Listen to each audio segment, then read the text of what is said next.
today. Pokemon Day is just around the corner and we're probably going to get a ton of news. So we wanted to see if we can think about what is our expectations, what we think is going to happen, and why we both feel pretty optimistic, I think, about this upcoming Pokemon Day. Yeah, that was one of your big predictions at the start of the year, was that Pokemon Day was going to be the start of the Pokemon turnaround. And I don't know if that's necessarily where my head was at the time, but the more I've been thinking about it and just kind of looking at the lay of the land, I'm like, this could be it. And that's exciting because it's been a bumpy couple years with some ups and downs for Pokemon. But yeah, I think we're both on the side of being pretty optimistic about it. I know. I feel like Pokemon is about to leave their flop era behind them and get into a good era again. It is a big anniversary for them, 30-year anniversary for Pokemon. Oh my goodness, that's a long time. We all feel very old, but I have high hopes. I'm choosing optimism. So kind of excited, honestly. Yeah, and it is an exciting time because this week we are celebrating 4 years of doing content creation together after leaving Nintendo.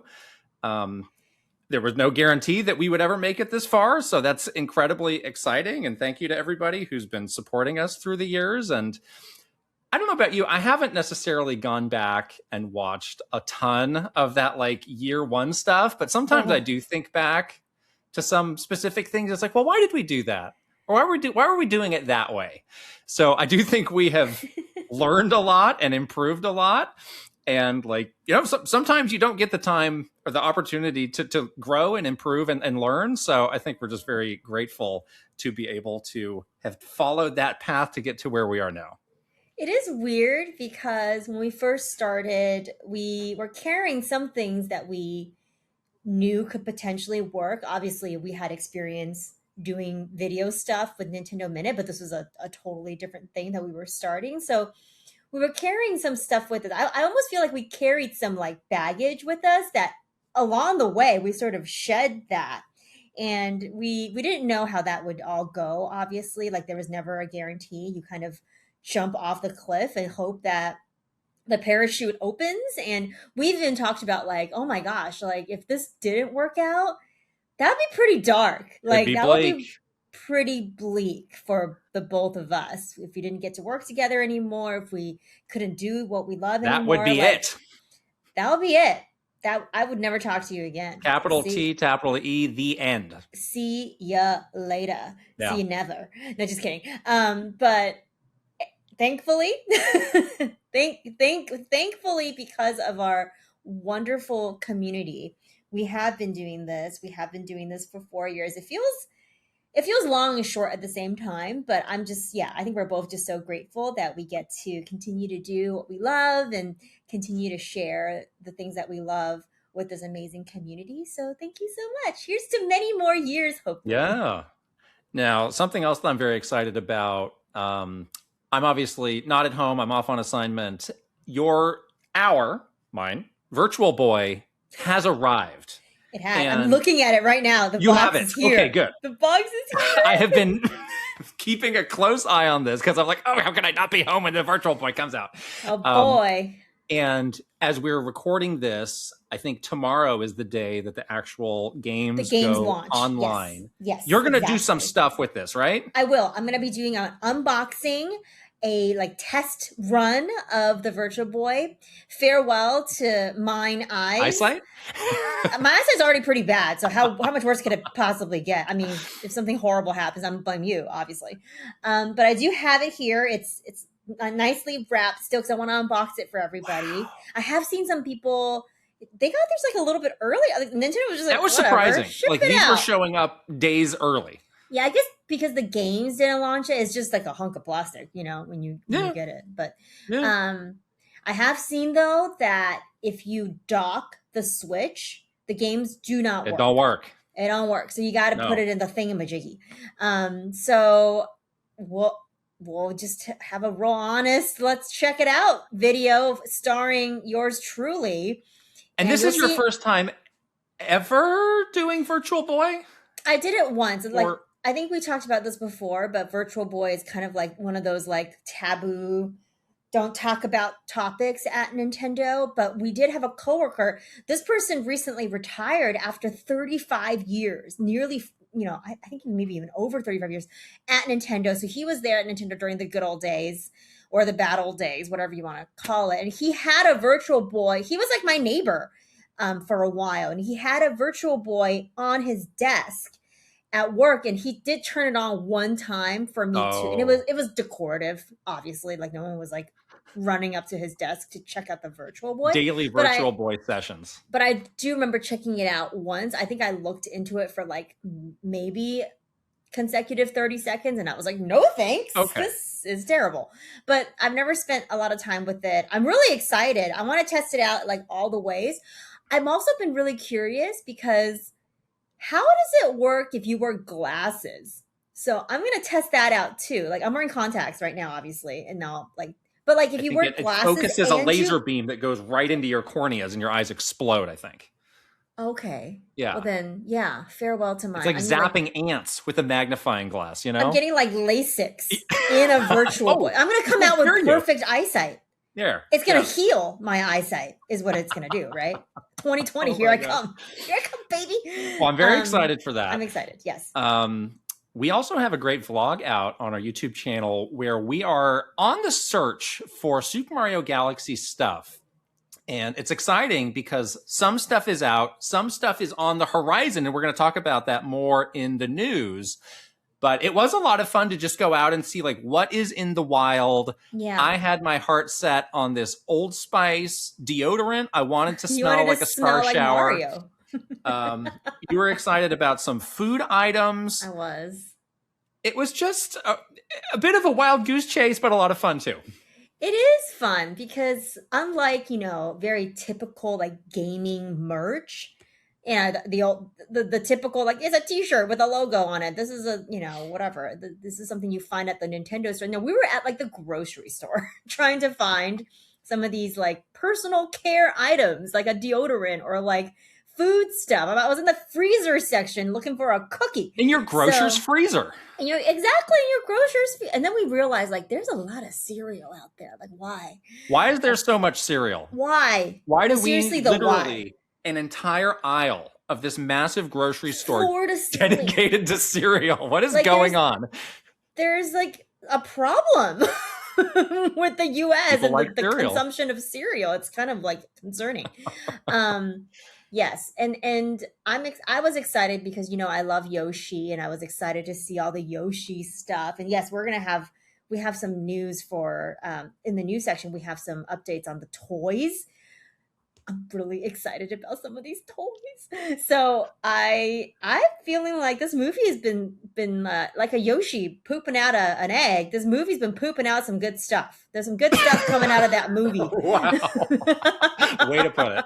Hatching some good merch and such out of that movie. Yeah. It's great. Lastly, we have another video that we did at the end of last week after the state of play, just talking about the current state of Konami and how they seem to be getting back on track.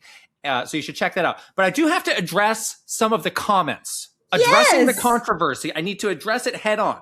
So listen, the title of the video was former Konami employee reacts to, new Castlevania Metal Gear announcements. And some people said, this is clickbait. And I'm here to tell you that it is absolutely not clickbait because I worked at Konami for several years. Before I worked at Nintendo. I have a business card. If you would like to see it, I can show that. It's real. And that is where I got the Kito-san name. That's where Kito-san came from. Because at Konami, everybody has a gibberish email address that's like their first initials and just a random string of numbers.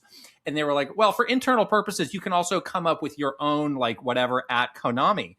So I was like, oh, what's it going to be? What should I do? And some people were like, well, you're talking to these folks over in Japan. They're just calling you Kito-san all the time. So why don't you just go with that? And that's where it happened. So look, it's what it says on my business card. Kito-san at Konami.com. Try emailing it there. I've been long gone, but this real. No clickbait. I was shocked by these comments. They were like, I can't believe you titled this video this. This is some clickbait. This title sent me, blah, blah, blah. I'm like, how is a factual title causing this drama. Like this guy literally worked there for many years. Don't He's make me credited in I mean the several. credits. Yes. Look it up Look it yourself. up. Look it up. I mean, And literally, don't this man's wait until name. wait until we do the former Namco Bandai employee reacts, because I'll do that. I can do that. Also work there. I can do all also these work there. Yeah. I know, it's so crazy. You don't know what I'm capable of. My gosh. I can Pac-Man like the best of you. Yes. So now that, yes, we've addressed the controversy. Yes, facts. These Facts are are facts. Good. Facts. We're going to get into that news in just a moment and talk more about the state of play. But first, we got a great sponsor to shout out. This episode is sponsored by Function Health. And this is a great time to talk about them because it is National Heart Month. And it's a great time to think about the overall health of your heart. And I think a lot of people think like, well, I get my cholesterol checked and my blood pressure, that looks fine.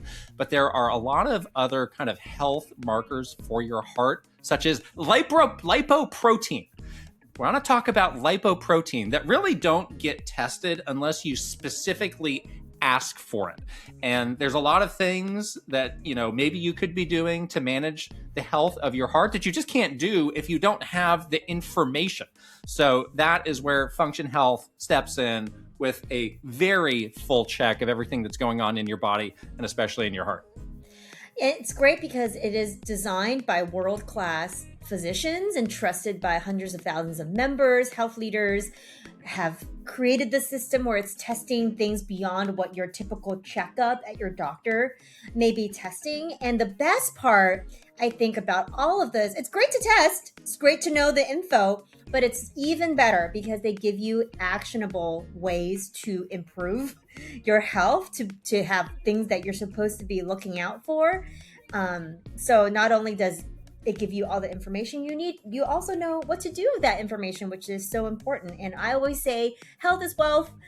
If you don't have your health, you don't have anything at all. So this is super important, something that you and I both feel really strongly about. We really look after our health, and this has been an amazing way to give us even more information and also have more action on how to take care of ourselves. Yeah, I just went to the doctor for my regular checkup and, I got the whole blood work and I got the results. It's like, okay, that's good. But, it's also great to know that with Function Health, there's like another deeper layer of stuff that goes beyond all of that and can really help you understand everything that's going on. And that just brings you a lot of peace of mind, I think. Exactly. Yes. So own your health and start with your heart. Function gives you access to 160 plus lab tests each year, including advanced markers for heart health, inflammation, stress, hormones, and toxins for $365 a year. That's $1 a day. Learn more and join using our link. Visit functionhealth.com/KitandKrysta and use gift code KitandKrysta25 for a $25 credit towards your membership. We'll put the link right over here with a QR code for you to scan and also in the description below. All right. News time. News. We want to start with the state of play, which happened at the end of last week. We kind of had this on in the background while we were doing other stuff in the studio last week. And I think we both came away saying like, hey, that was kind of good, actually. Yeah, I wasn't sure. It seemed like when they announced it was a 60-minute state of play. I was like, oh gosh, is it going to be like a little bit long, a little boring, lots of filler? But yet, no, I think that we were both pretty impressed with the state of play overall. And obviously we were excited about the Konami stuff, but there's also some other stuff in here that were like pretty surprising, pleasantly surprising announcements. And we do have a game in here that was Shadow Drop that I've been playing. I can't wait to tell you about that in the games we're playing segment. But I came away with it feeling like, wow, there's some stuff in here that I'm like genuinely surprised by and excited about. Yeah, the states of play or state of plays or whatever you want to call it, like it's very hit or miss, more so than I think Nintendo Directs are. And one of the things that they just don't have dialed in the same way that Nintendo does is the pacing. Yeah. And I think that was the same case here where it's like, this probably didn't need to be an hour long. And some of those trailers went a little bit longer than they needed to. So I think at times like they could benefit from just having like a bit of a like sharper, red pen and being like, yeah, let's really make this as tight as it can be and let's think about the sequence of everything. But just kind of looking through a list of everything that was there, it's like, yeah, that's really solid. And I think it was something that was needed for them Yeah. because just the way that these PlayStation games are made, they're so big and so long. Like you never get that deep a view into what is going on. So it's like, okay, for the foreseeable, kind of going into the depths of this year, I'm feeling pretty good about being a PS5 owner and a player because we were kind of reaching that point where it's like, okay, I'm having a great time with this. I still like this a lot, but where are we headed with this? Right, right. Exactly. I do feel like they announce several things that are like, okay, I can look forward to these things. I'm going to be playing this on my PS5. Like, it feels like more so than in previous years. Like, the sort of the cadence of releases from them is feeling a bit better than like we only have one game this year or like no games at all. So it does feel a little bit better in terms of like, okay, I have something to look forward to. I'm expecting some stuff this year. I can mark some stuff in my calendar. Oh, this is the game. This is a game that I'm going to be playing on my PS5. So I think that's really nice. I also have to say that I do enjoy their more like developer focused segments, like when they, using the Konami segment again as an example, it was like it's kind of nice that they showed like the office built, like the building in Japan, and like talking to the actual you saw developers that you worked with in some of those segments, and it's like, you know what, I do kind of miss that. Nintendo Directs usually feature like one person that's hosting it, but not sort of like that kind of developer asks sort of vibe. And they did a lot of that in the State of Play. Sure, I made it a bit longer, but that was nice. I like that a lot. I think that was a good thing for them to do. Yeah. And now there's like more and more rumors about the PS6, which is not something I really want to think about right now. But you do Yeah. wonder, like, well, are they ever going to start? When are they going to start diverting resources to that? But like coming out of this again, like I felt really good about it. So Yeah. let's get into some of these things. Stop me if you want to talk more about it. Ghost of Yotei Legends. I thought this would be of interest to you since you recently Mm-hmm. finished that game. Yeah. It's getting this co-op multiplayer mode that's out on March 10th, and it's free, so that's cool.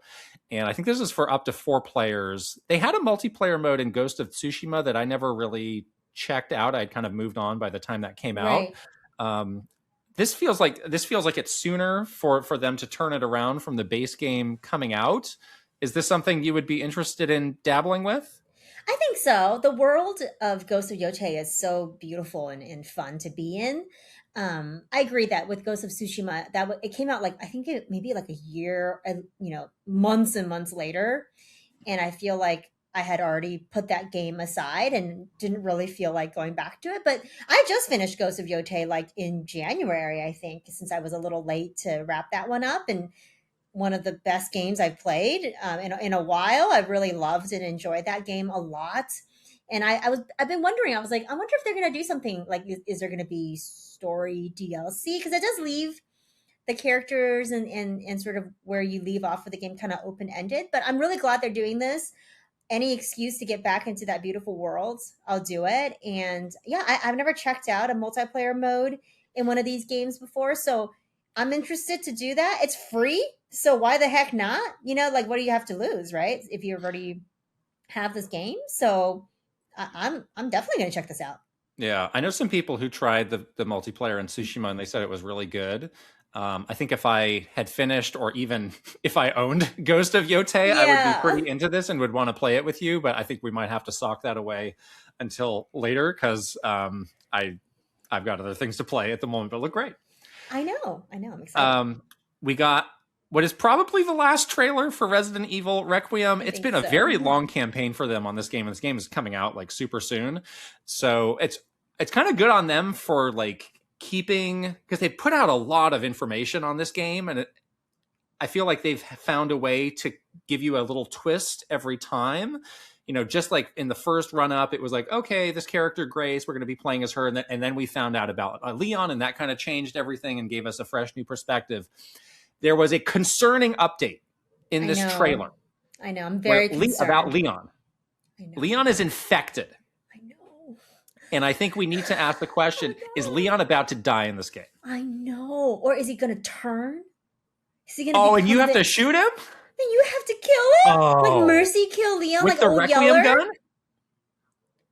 Oh, Like no. this Oh, no. this is where like, your mom turns off Old Yeller because she doesn't want you to see Yeah. the ending because she doesn't want you to be traumatized. If that happens, if I'm getting close to the end and it's like you gotta kill him, I'm gonna stop playing. That's never gonna happen for me. I won't do What it. is your gut feeling that they would do that? I don't think so because I feel like he needs to come back and like what if he comes back as a villain or something? Oh no, my mind is spinning now. I'm not I feeling don't good know. about this at It's all. it's kind of So like it is interesting when these series can kind of like give you a serious twist with the main characters. I think back to, and I'm not going to spoil it, the ending of Like a Dragon Infinite Wealth. There is oh like a my surprising god. update on Kiryu on that one where it's like, oh, is he going to be okay? I also would lean towards they're not going to Kill off him him, off? Yeah. but I don't know.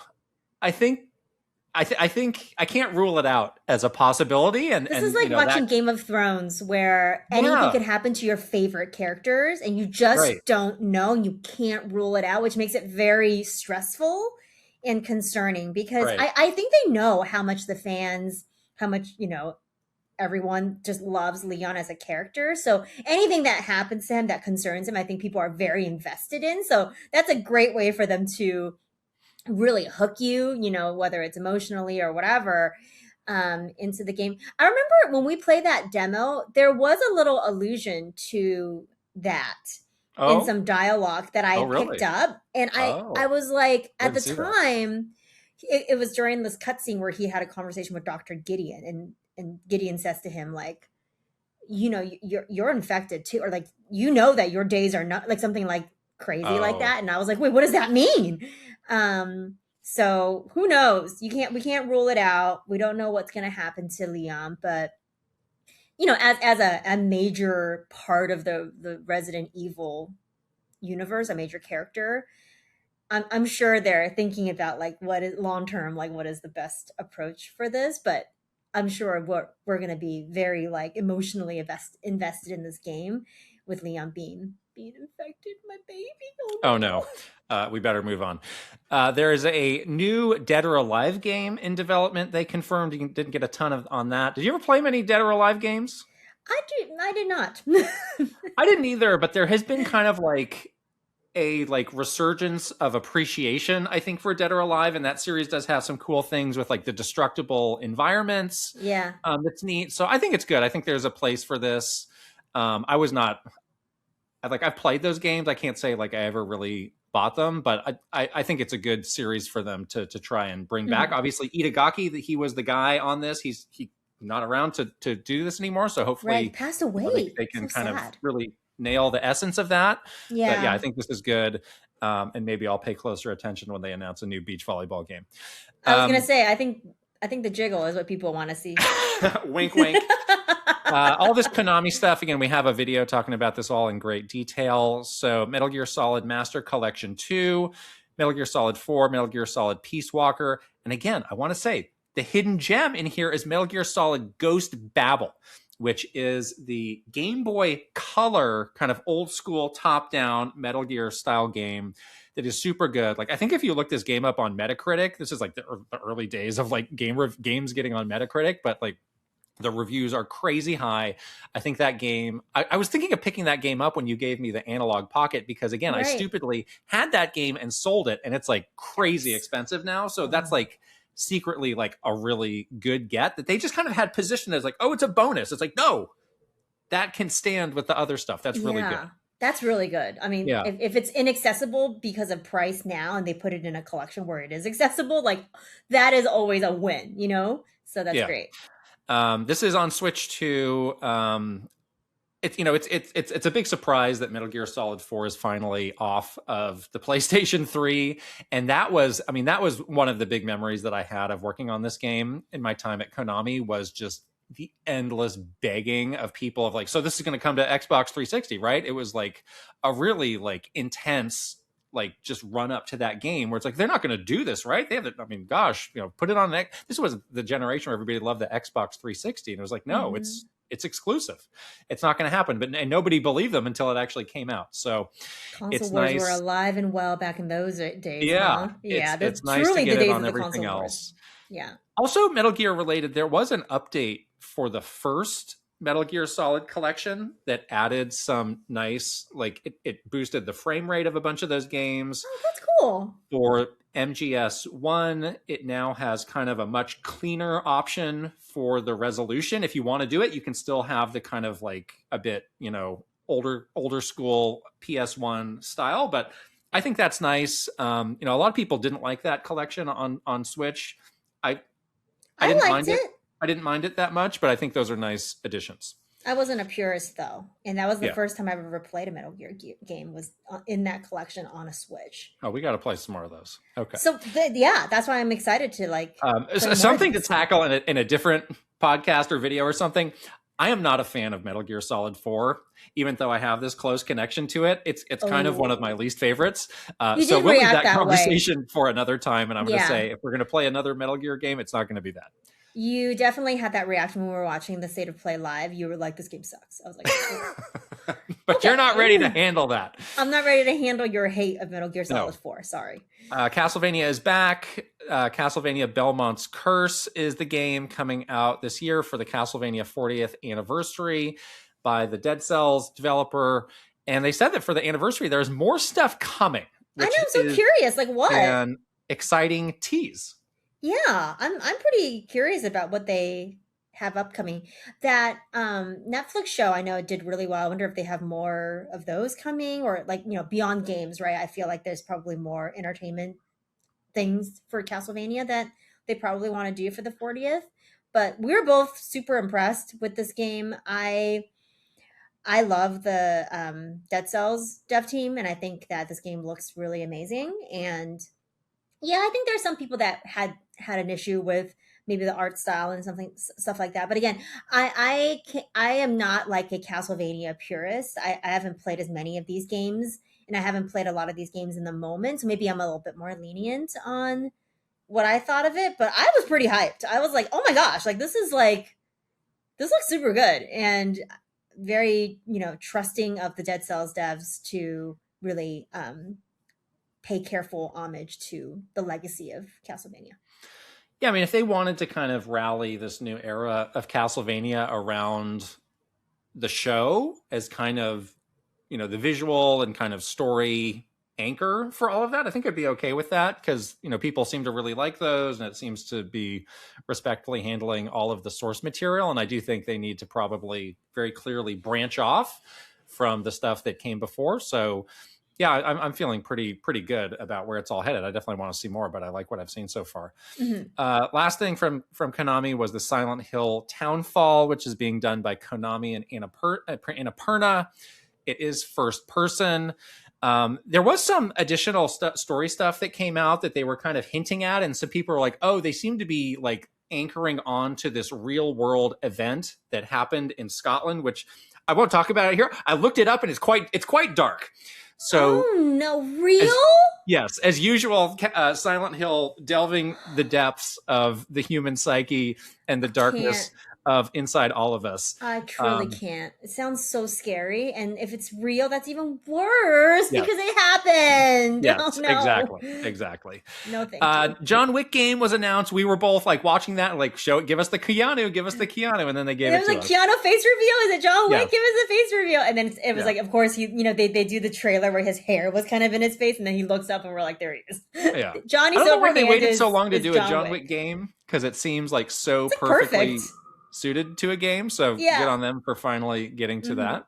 Yes. Marvel Tokon is a game that you seem to had not been following very closely. I haven't been following this, and I like Marvel, these Marvel games, but I thought this one looked really cool, like the art style and the how bright and colorful it was, like the way that they were characterizing our favorite Marvel characters. Like it looked great, but I think it's because I'm not like super into fighting games, beat 'em ups. Like that style of game is not like immediately like I need to pay attention, so that's probably why. But I like X-Men a lot, so I could be convinced if it's Yeah, good. those were the characters they revealed. All X-Men, Storm, Wolverine, Magic, and Danger. I gotta say, Danger, Danger I is a don't know who that character is. I'm not familiar with, and I have fallen Yeah. off a little bit in my consumption of the X-Men. So possible that's just a newer character that I don't know Right. about. Yeah. Yeah, I mean they're kind of letting them do these original designs that have a bit, or actually much more of a Japanese feel to them. And yeah, I think this game looks really cool. I'll want to know kind of how technical it is in the end, but I'm definitely open to picking this one up. Yeah. Yeah. Very cool. And then finally, they ended on this big God of War segment because they are kind of on the tail end of their big anniversary. So they announced that they are doing a remake of the original God of War trilogy. The first game's on PS2 and then the third game on PS3. Didn't really have anything to show for it other than Just to the say, logo. we're Yeah. doing this. It's early. They got the original Kratos voice actor to do it in a segment that was honestly a little bit weird. That was very weird. The way he was delivering the information Yeah. was like, where is this going? I don't really know. I think they were supposed trying to be like comedic, but it kind of felt flat. Like it kind of felt like a contrived like TGA like segment where they have Yeah. like some actor come out to introduce something, and you're like you're weirdly not connecting with me, even though you're the voice actor. But obviously very excited about the remake. That sounds awesome. And first three God of Wars, like amazing, incredible games. So I want to see what that, the remake is like. So I'm pretty, I mean, I'm a huge fan of God of War, so I'm kind of in anyway, like very easy to get me in. So I was like, yes, give me the Greek trilogy. I love this. This is amazing.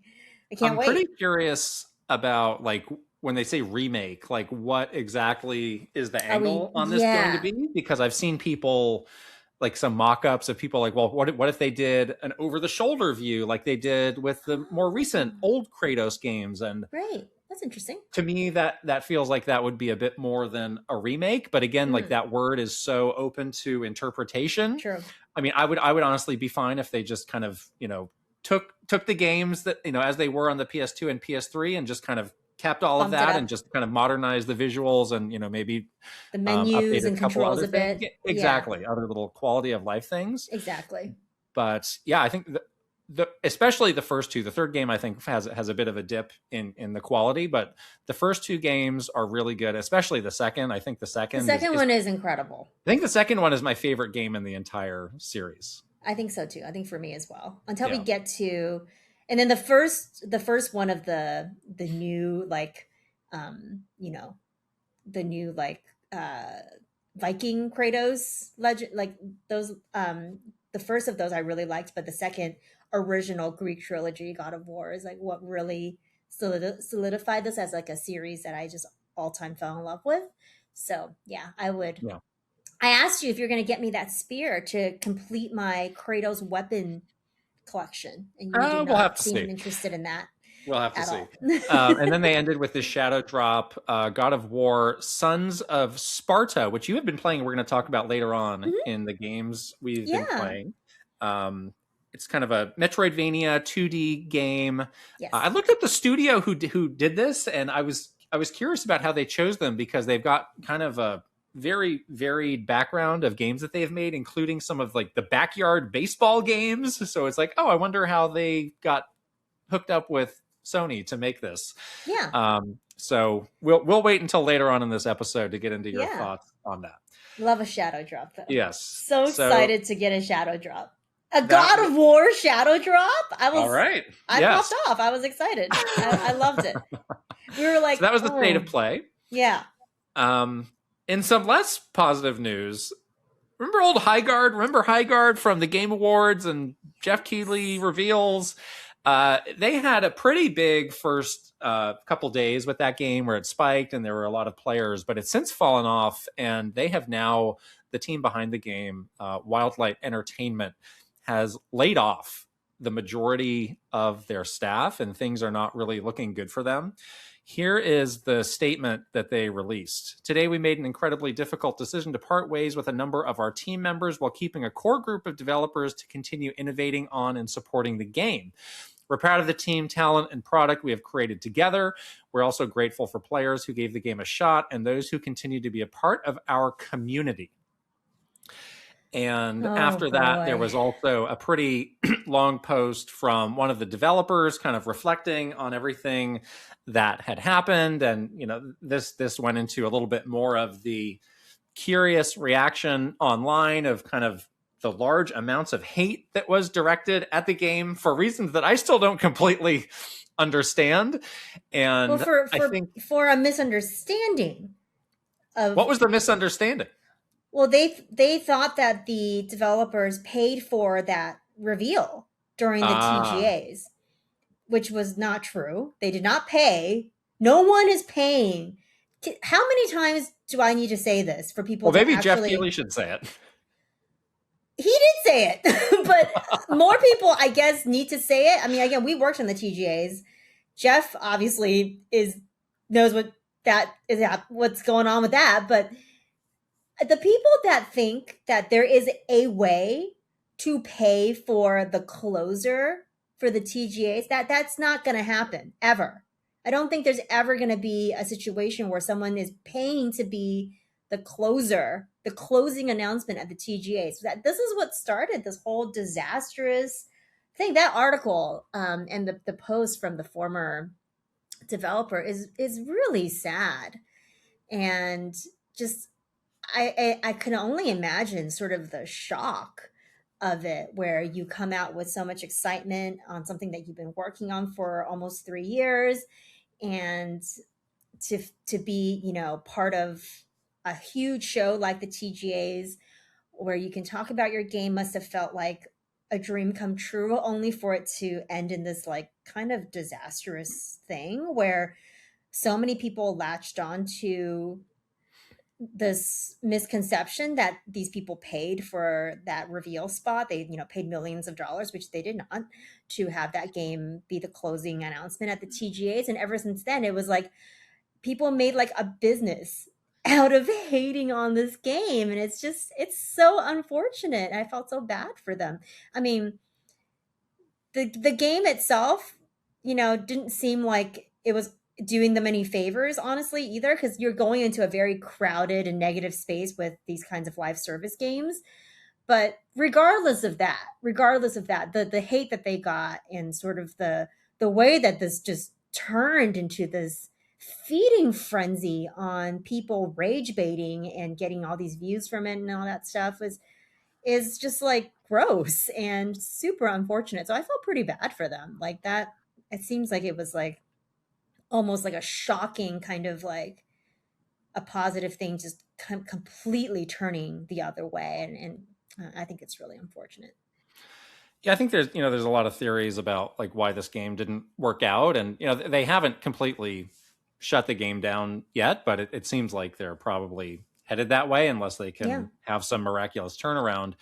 I don't think it was just the negativity. I think it, as these things typically are, I think it was a combination of factors. And we were in the theater when they revealed this game, and it just kind of didn't really strike us as something that was necessarily befitting of the closing game of the sure, show. It was like, oh, totally. okay, this game looks fine. I don't know if it needs to be here.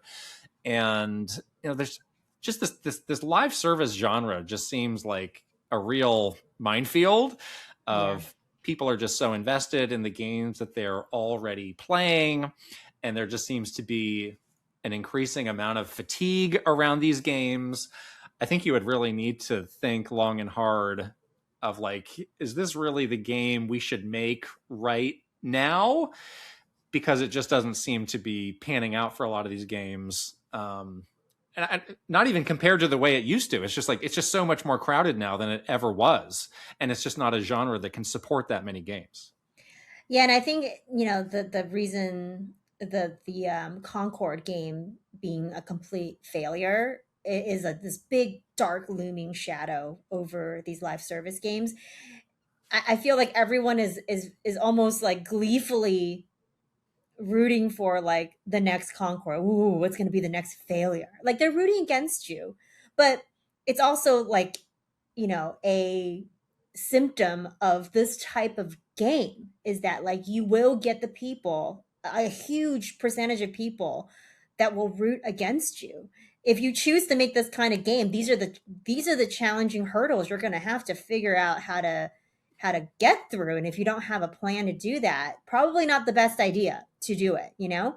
Yeah, I totally agree with you. Like, in the theater in the moment, it was like, this is the closer? Like, that seems, that doesn't, after we were like popping off from the Mega Man reveal and all that stuff, we were like, this is the closer? Like, maybe it was sort of a setup to fail moment, like, but that closer is like, is not a paid advertisement though. It's not like they paid to be the closer. Right. So Right.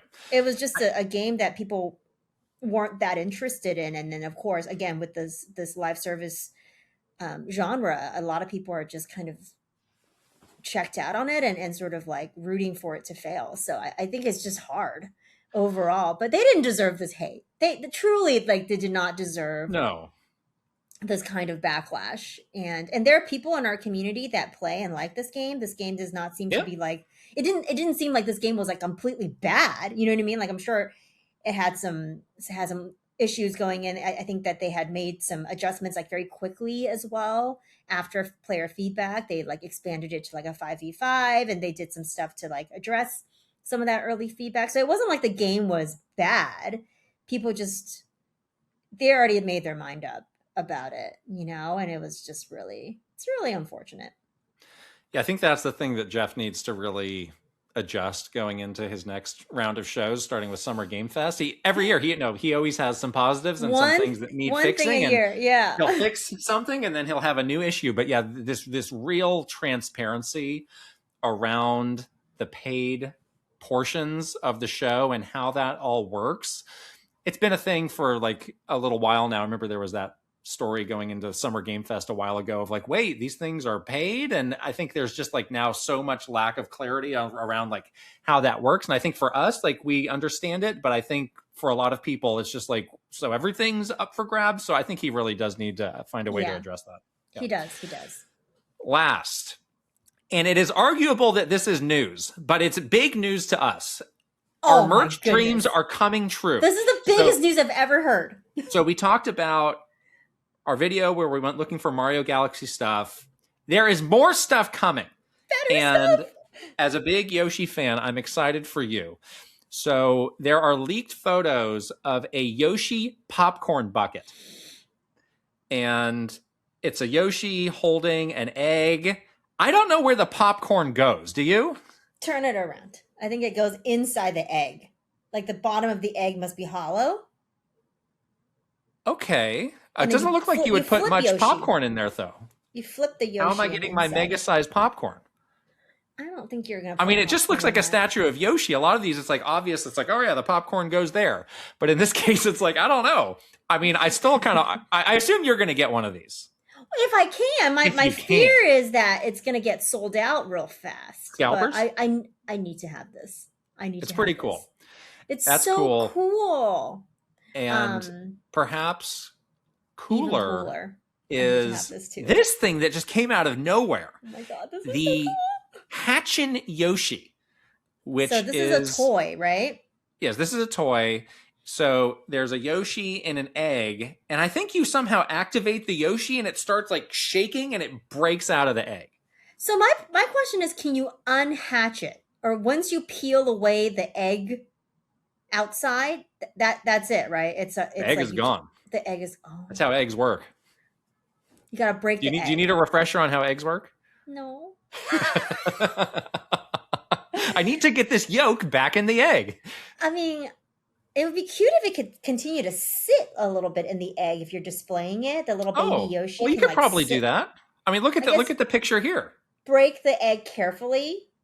Yeah. Because I have seen people like help the Yoshi hatch. It's like a little Yoshi, and that looks like the top of the egg is the part that is like you can break off, and the little Yoshi has like his little head is moving around and like kind of like popping out of the egg, and you can carefully like break away the shell.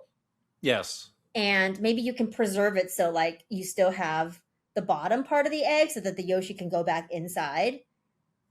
When you display it, it can be like an egg with a Yoshi in. Because that's what I want to do. You could probably break the egg without activating Yoshi and kind of have it look the way that you Carefully. want it to. Yeah. I mean, because again, look at this picture here, player display, and they've got it nicely.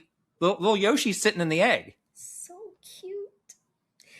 Oh my goodness, I need to have this. How much is it? And how can I get Now, one? purists might argue, why is it full grown Yoshi and not the derpy baby Yoshi? It needs to be the derpy baby, and But then you it's can not. feed it, Yeah. to hold it and feed it stuff, and it becomes.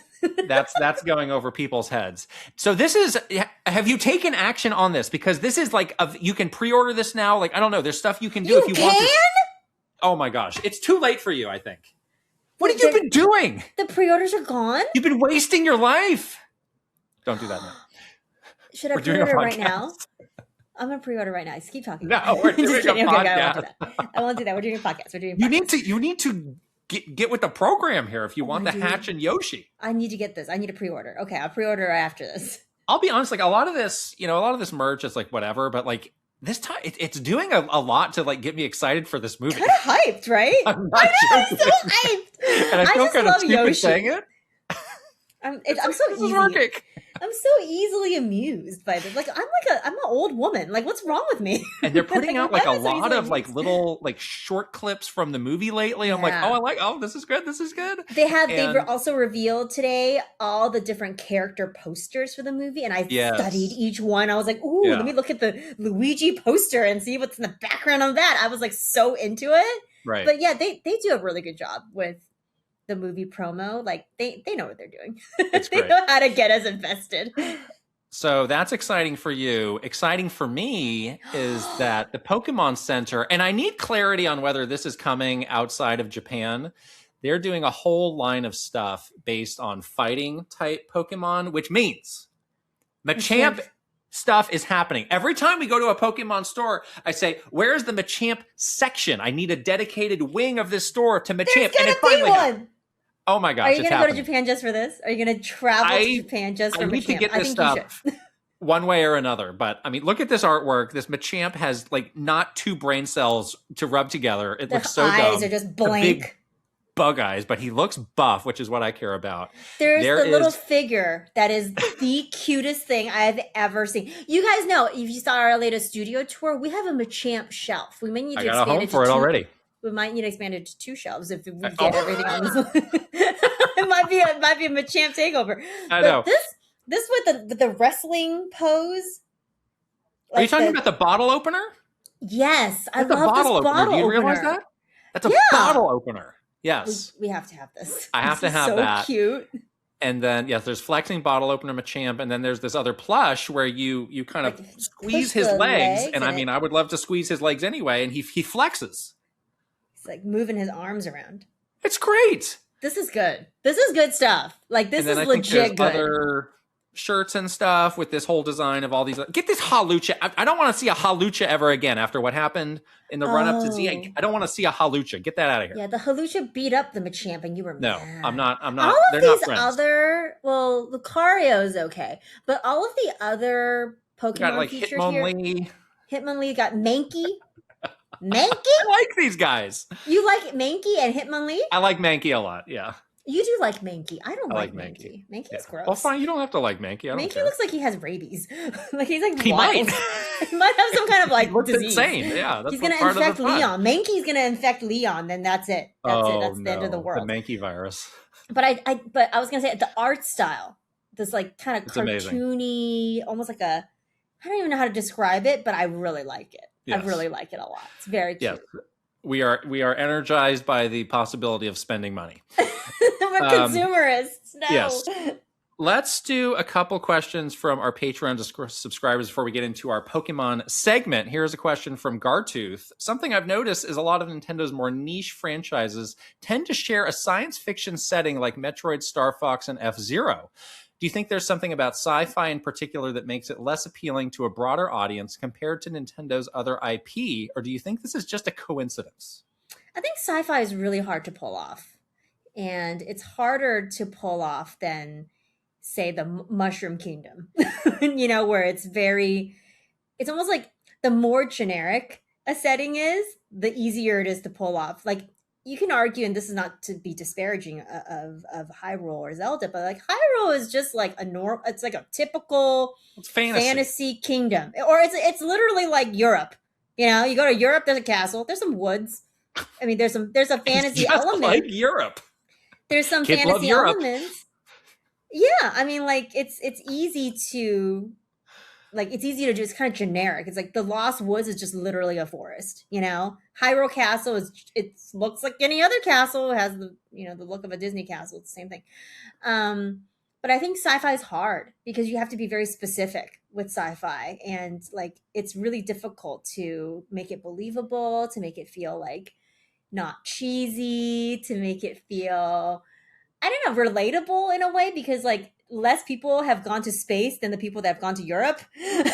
So I think that's hard for people to imagine, like, yeah, this universe feels believable and real to me. I can imagine being in a spaceship. Like, no, you can't, because you haven't been in a spaceship, but you've probably been in a castle or in the forest, you know? So I think it's difficult. So I think that's why a lot of these more niche franchises are sharing the setting, because it's not generic. You have to be very specific, and then that specificity makes it appeal to a smaller group of people. So yeah, that's what I think. I really like science fiction, so I'm probably the wrong person to ask.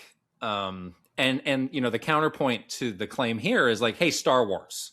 And Star Wars has fallen on some hard times, but for a long time, Star Wars was like, well, this is the biggest and broadest franchise that exists in entertainment. So it's not like you can't achieve this with Star Wars.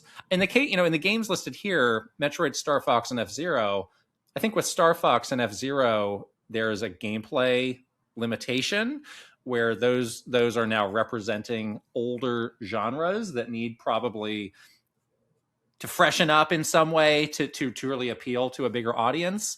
Metroid is the one where Nintendo's been trying for so long. It always feels like, oh, this is the one. Everybody's going to finally appreciate Metroid and love it. And it's not the genre there, because Silksong is selling gangbusters. There's all these other Metroidvanias that are popular and big.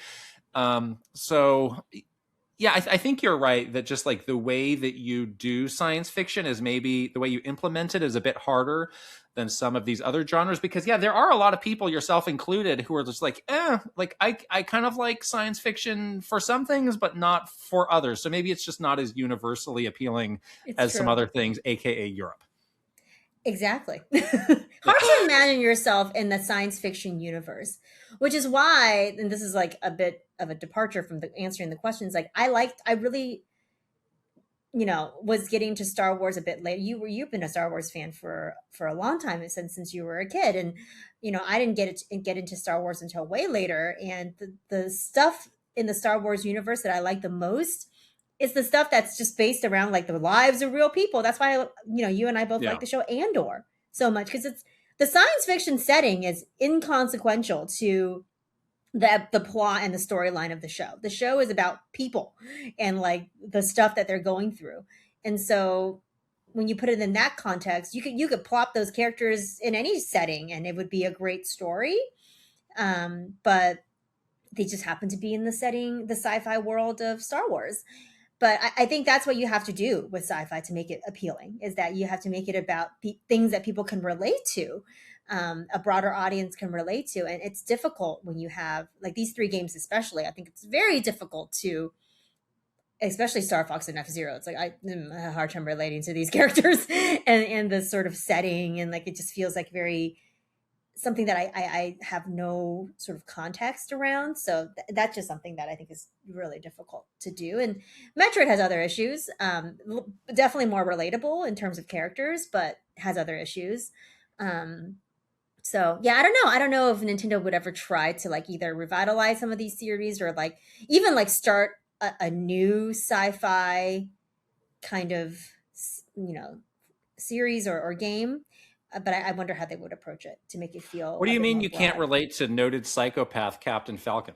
That's as relatable as it gets. I can't. Sorry. Show me your moves. Casually Nerdy has our next question in regards to your discussion about the few games that are just going to be codes in a box. And here we're talking about Fallout and the Oblivion remake.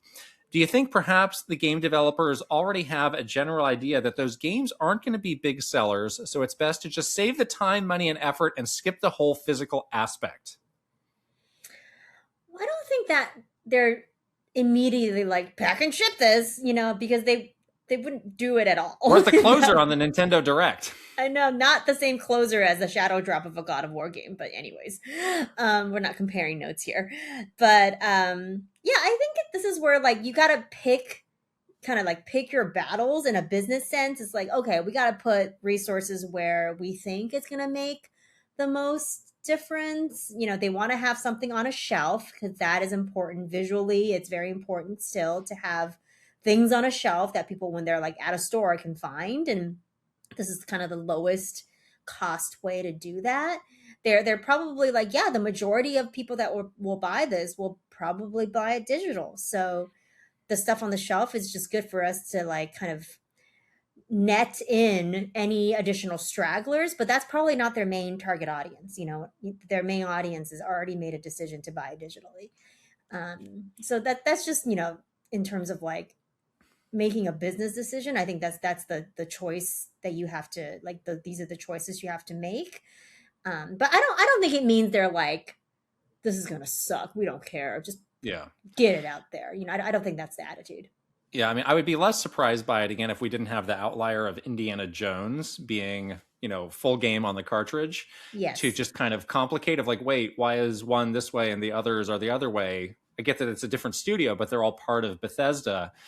And I think, it is good to remember, like, Bethesda has always been like a very PC focused developer. Now they're part of Xbox, and for Xbox, it's like, yeah, we left physical games a long time ago for the most part. So, I think their perspective on this is maybe a little bit different than some other developers who have a long history of making games for Nintendo and like really reading the room of like what the diehard Nintendo fan is going to want. And, maybe in hindsight, we need to give CD Projekt more props for what they did with Cyberpunk in that regard.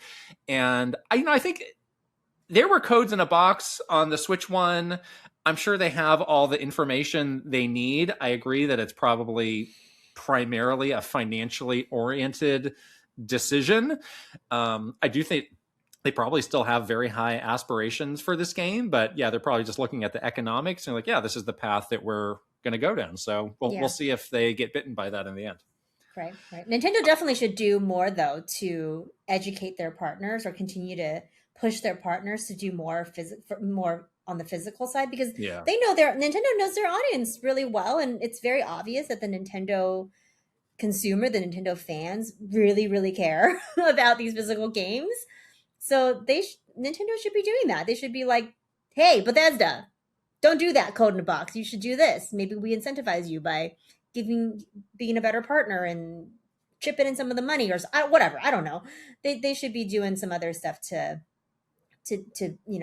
advise these third parties to do a little bit better with these physical games. Because clearly it's very important to the Nintendo fans, and clearly they want to buy a physical game. So why not? All right, Pokemon. We're going to get on that in just a moment, but now we're going to shout out our second sponsor of the episode. This episode is sponsored by Cash App, and I am still thinking about and excited by this thing that I learned, where if you get going with Cash App, you can create your own debit card. And, sometimes like if you get a debit card, it's like, oh, we have a couple designs that you can pick from. And it's like, all right, I'll pick the one that I like. But with Cash App, you can actually personalize, like literally make a design or like create something to put on it. And you can get a card that glows in the dark. That's so cool. Imagine, you go to like the finest steakhouses in America. Remember reading about those in Sky Mall? If you go to the dark mahogany lined steakhouse and you finally paying for your big meal with your glow in the dark debit card. Oh, you're going to be a hero. You're going to be a high roller in that steakhouse. Your meal's comped. Let me pick up this tab. You're on a date? Ooh, baby. Whoa. That's a way to get a girl to pay attention with a glow in the dark. Things are going to happen. Things are going to happen. All right. That's very true. Cash App just released a new status program for the way people actually spend called Cash App Green. It unlocks new ways for you to pay, get rewarded, and easily grow or manage your money on your terms. Now, when you spend at least $500 a month with the Cash App card or Cash App Pay, you earn green status, which unlocks benefits like up to $200 of free overdraft coverage, higher borrowing limits, and custom personalized cashback offers every Friday at places you love to shop. Turn everyday spending into status with Cash App Green. Download Cash App today or visit visit Cash App/new to learn more about this and other great features launching now. For a limited time, new Cash App customers can earn $10 if they use the code CashApp10 in their profile at sign-up and send $5 to a friend within 14 days. Terms apply. Cash App is a financial services platform, not a bank. Banking services provided by Cash App's bank partners. Prepaid debit cards issued by Sutton Bank, member FDIC. Cash App Green overdraft coverage, borrow, cashback offers, and promotions provided by Cash App, a Block Inc. brand. Visit cash.app/legal/podcast for full disclosures. We'll put the link right over here and also in the description below. All right.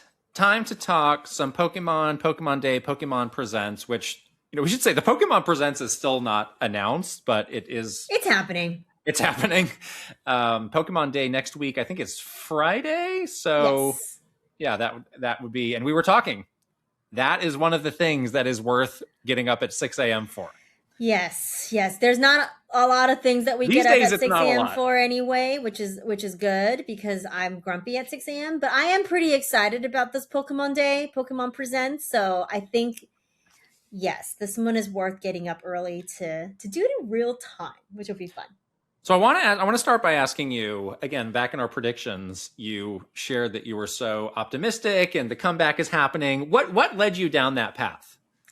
I do think that there has been some improvement since the real depths of Pokemon, which was like the broken Scarlet and Violet, like those years where they were just like pooping out those games one after the other. The quality was really down.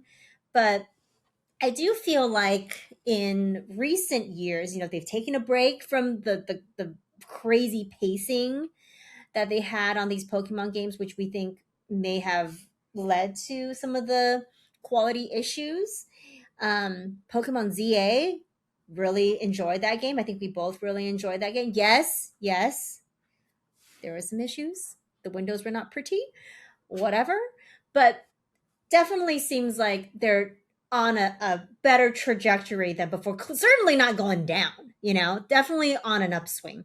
And this is related to another point that we'll get into a bit later, is like, they really do care. Pokemon actually cares deeply about these anniversaries. We were there. We worked on the 25th anniversary.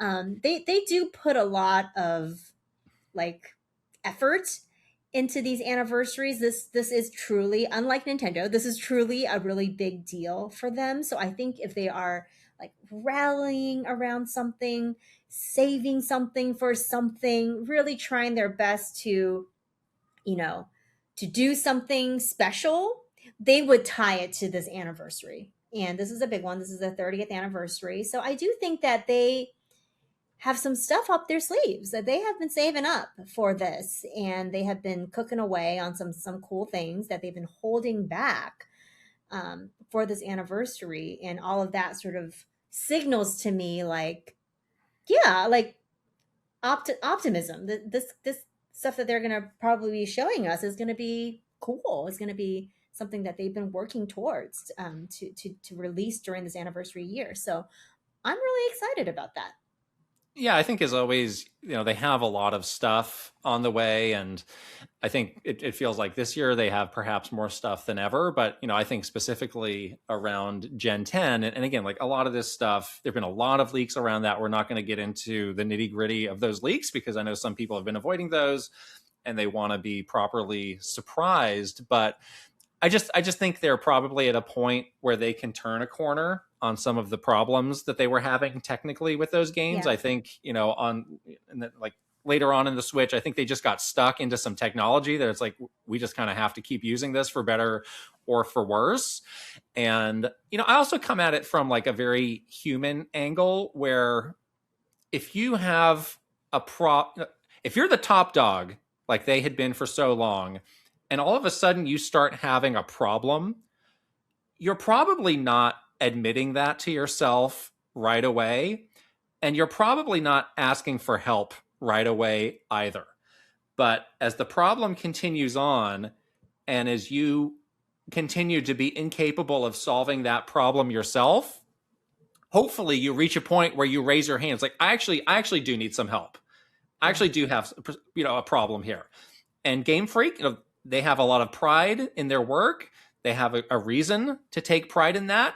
But I think, over the years, they hit enough walls and got enough criticism and enough feedback where hopefully somebody could raise their hand and be like, okay, we've tried to fix this ourselves. It's not working out.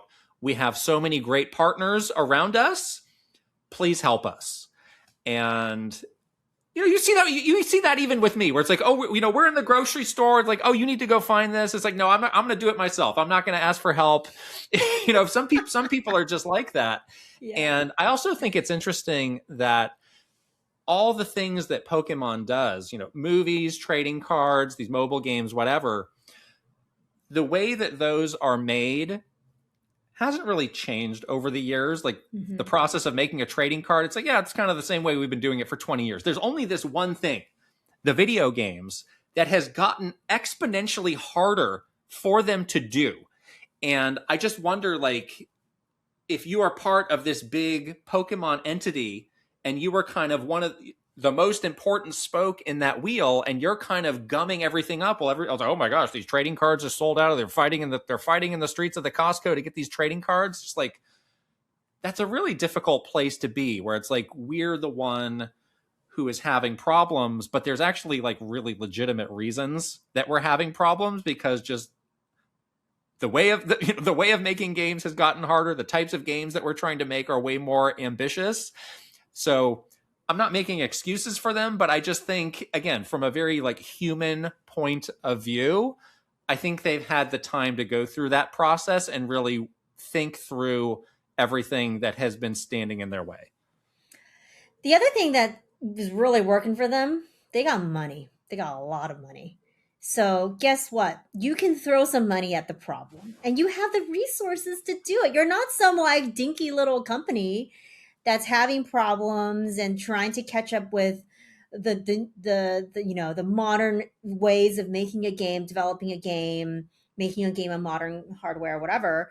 Yes, those are very challenging realities for a company that's been around for 30 years, or that company that's been making games for 30 years. Yes, growing into modern eras of gaming is there is growing pains, but they have every resource, at their fingertips, whether it's partners that they can rely on or money to spend to fix issues, to get more people on board to help them. Like, there is no door that's closed to them.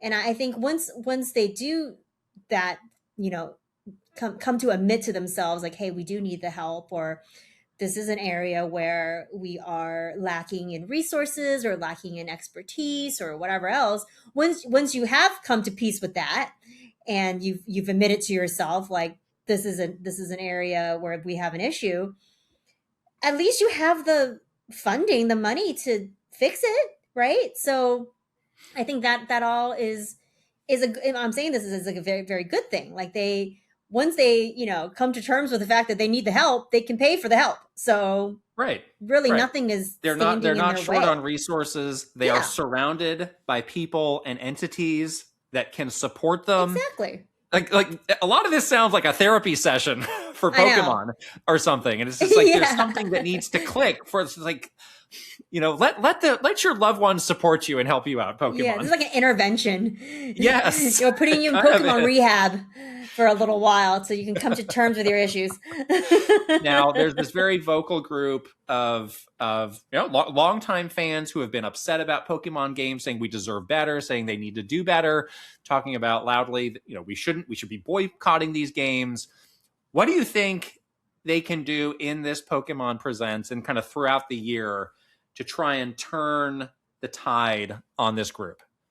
I think the main thing is this commitment to quality. I think that's where a lot of trust has been lost and degraded over the years. I think that they have been doing better in getting it back, but they need to do like exponentially better. Everything that they show in this presents needs to be like next level 10 out of 10 amazing. They better not show us a crappy window and a crappy tree again, let me tell you.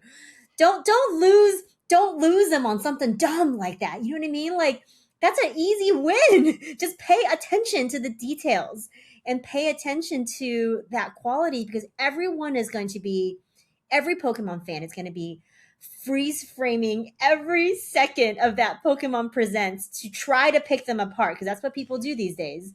And they're going to be going out of their way to find, I think, any kind of quality issue or a lack of quality. And I think if they had anything in there that like could signal to people, oh, here we go again. Here come the bugs and the the bad graphics or whatever. People are immediately they're going to be starting at a deficit again. But if they pay really close attention and be sure that they're focusing on that quality point, I think they can win people back like pretty easily. Just show us a trailer that doesn't look like crap. I think you can do that. Again, throw some money at it to make a really beautiful looking trailer. I think you can do that. I think it's possible. I do think that there's part of this audience that just is not coming back no matter what. They've kind of severed their ties with Pokemon. And Sure. even if we get a trailer that like blows most of us away, I still think there's going to be a lot of vocal detractors, because like that's the rhythm that they have been in for so long. And it's either it's going to be hard to change their minds, or this is kind of like become their personality, or it's like, yeah, it's like I've kind of, fallen out of love with Pokemon. So I do think I am expecting there to be, no matter what, some negative voices. But, I think, symbolically, like it's a new generation. This is your opportunity to show us all of the fresh thinking, new ideas, next evolution of the series that you have been working on. So I think that would go a long way of like, surprise us. Like, don't just give us like a new take on the same kind of thing that we've been doing again and again, just because like that's the sort of routine of the game that the fans want. I think like a good straddling of tradition versus pushing the series forward, in addition to all of the, obviously, like the quality stuff, like goes without saying, like I think that would go a really long way too. I think for me, and I think maybe for you as well, like we're a little bit less concerned. Obviously, I don't want a game that has like game ending bugs in it, because that's a bad experience. But I think graphically, you and I both are kind of on the same side of like, yes, of course, we want the games to look as good as possible. But the thing that's been really lacking over the years that I really hope they get back with Gen 10 is personality. And that's something that we started to see a little bit more of with Arceus and then with CA a bit as well. Like we started to see some of that like creativity and personality coming back into Pokemon games. And that's another area where like even more important than a nice looking tree, a nice looking tree is great, but I would really love for them to focus on like personality and creativity. They're a studio that can absolutely deliver on this. And we've seen glimpses of this show up already, but I think it's pretty important for them to like really let that shine for Gen 10 to make it feel like, wow, this really is like, I want to come away with this thinking like, wow, this really does feel like the next generation of Pokemon. And we haven't felt like that for a long time, but they have the chops to do it. So I think if they can focus on those things, like, yeah, sure, there's people that are just gone, but maybe this will be an opportunity for them to capture a whole new group of people as well, like what Breath of the Wild did for the Zelda series. So this is an opportunity for them, and I think again they have the resources, they have the chops to do it, but they really need to stay focused, and they need to take a very careful approach in how they are like presenting it to us, because people are going to be the expectations are very high, and people are going to be going out of their way to like pick everything apart, as is what people do these days, and they're going to be looking for ways to tell you that you suck. And so they just need to like make sure that those angles are covered as much as possible. I mean, nothing is perfect, but they need to like, be very careful. Like obvious things they can avoid. I think they can need to like be careful, try to avoid those things. Yeah. So this approach to the anniversary is interesting because we are living in the Super Mario 40th anniversary, which they're doing some stuff, but it doesn't necessarily feel like they're going all out. And I think people have been pointing out like, oh, the Zelda anniversary actually starts this week, and I'd be surprised if they get any sort of acknowledgement of it now. But like kind of from the start of the year, January 1st, like the Pokemon Company has been going all out. Like they've had a lot of stuff happen already. We had this crazy Super Bowl ad that happened. Like, how is it like that the two companies have this such a different philosophy about anniversaries? It is so interesting because again, like we've worked on both sides of the anniversaries. Like we've obviously at Nintendo worked on many a Nintendo anniversaries, and some get more support than others. And some years there's more support for anniversaries than other years, depending on what game is coming out that year. But Pokemon's approach is just so different. Like Nintendo's approach to anniversaries is always like, if it so happens that a game is launching, the same year as the anniversary, sure, we'll do a thing. We'll tie it to it, whatever. But Pokemon's truly the other way around, where they do like a lot of kind of like cultural things to celebrate anniversary. We saw it with the 25th anniversary. We're seeing it play out in real time with the 30th anniversary. Like they really understand that Pokemon goes beyond just the game, just the trading card, just the anime, just the movie, whatever. It's like this way of life. Pokemon is in every aspect of people's lives. It's like this big cultural lifestyle phenomenon. I feel like they know that, and they approach the anniversary in that way too. It's like, yeah, we're going to be everywhere because Pokemon is everywhere. Like everywhere you look, there's like a Pikachu somewhere. So I kind of feel like that's kind of been their approach with anniversaries versus a Nintendo, where they're like, oh yeah, if a game happens to launch, we'll like slot it into this anniversary, but never the other way around. We would never take a cultural approach to any Nintendo thing.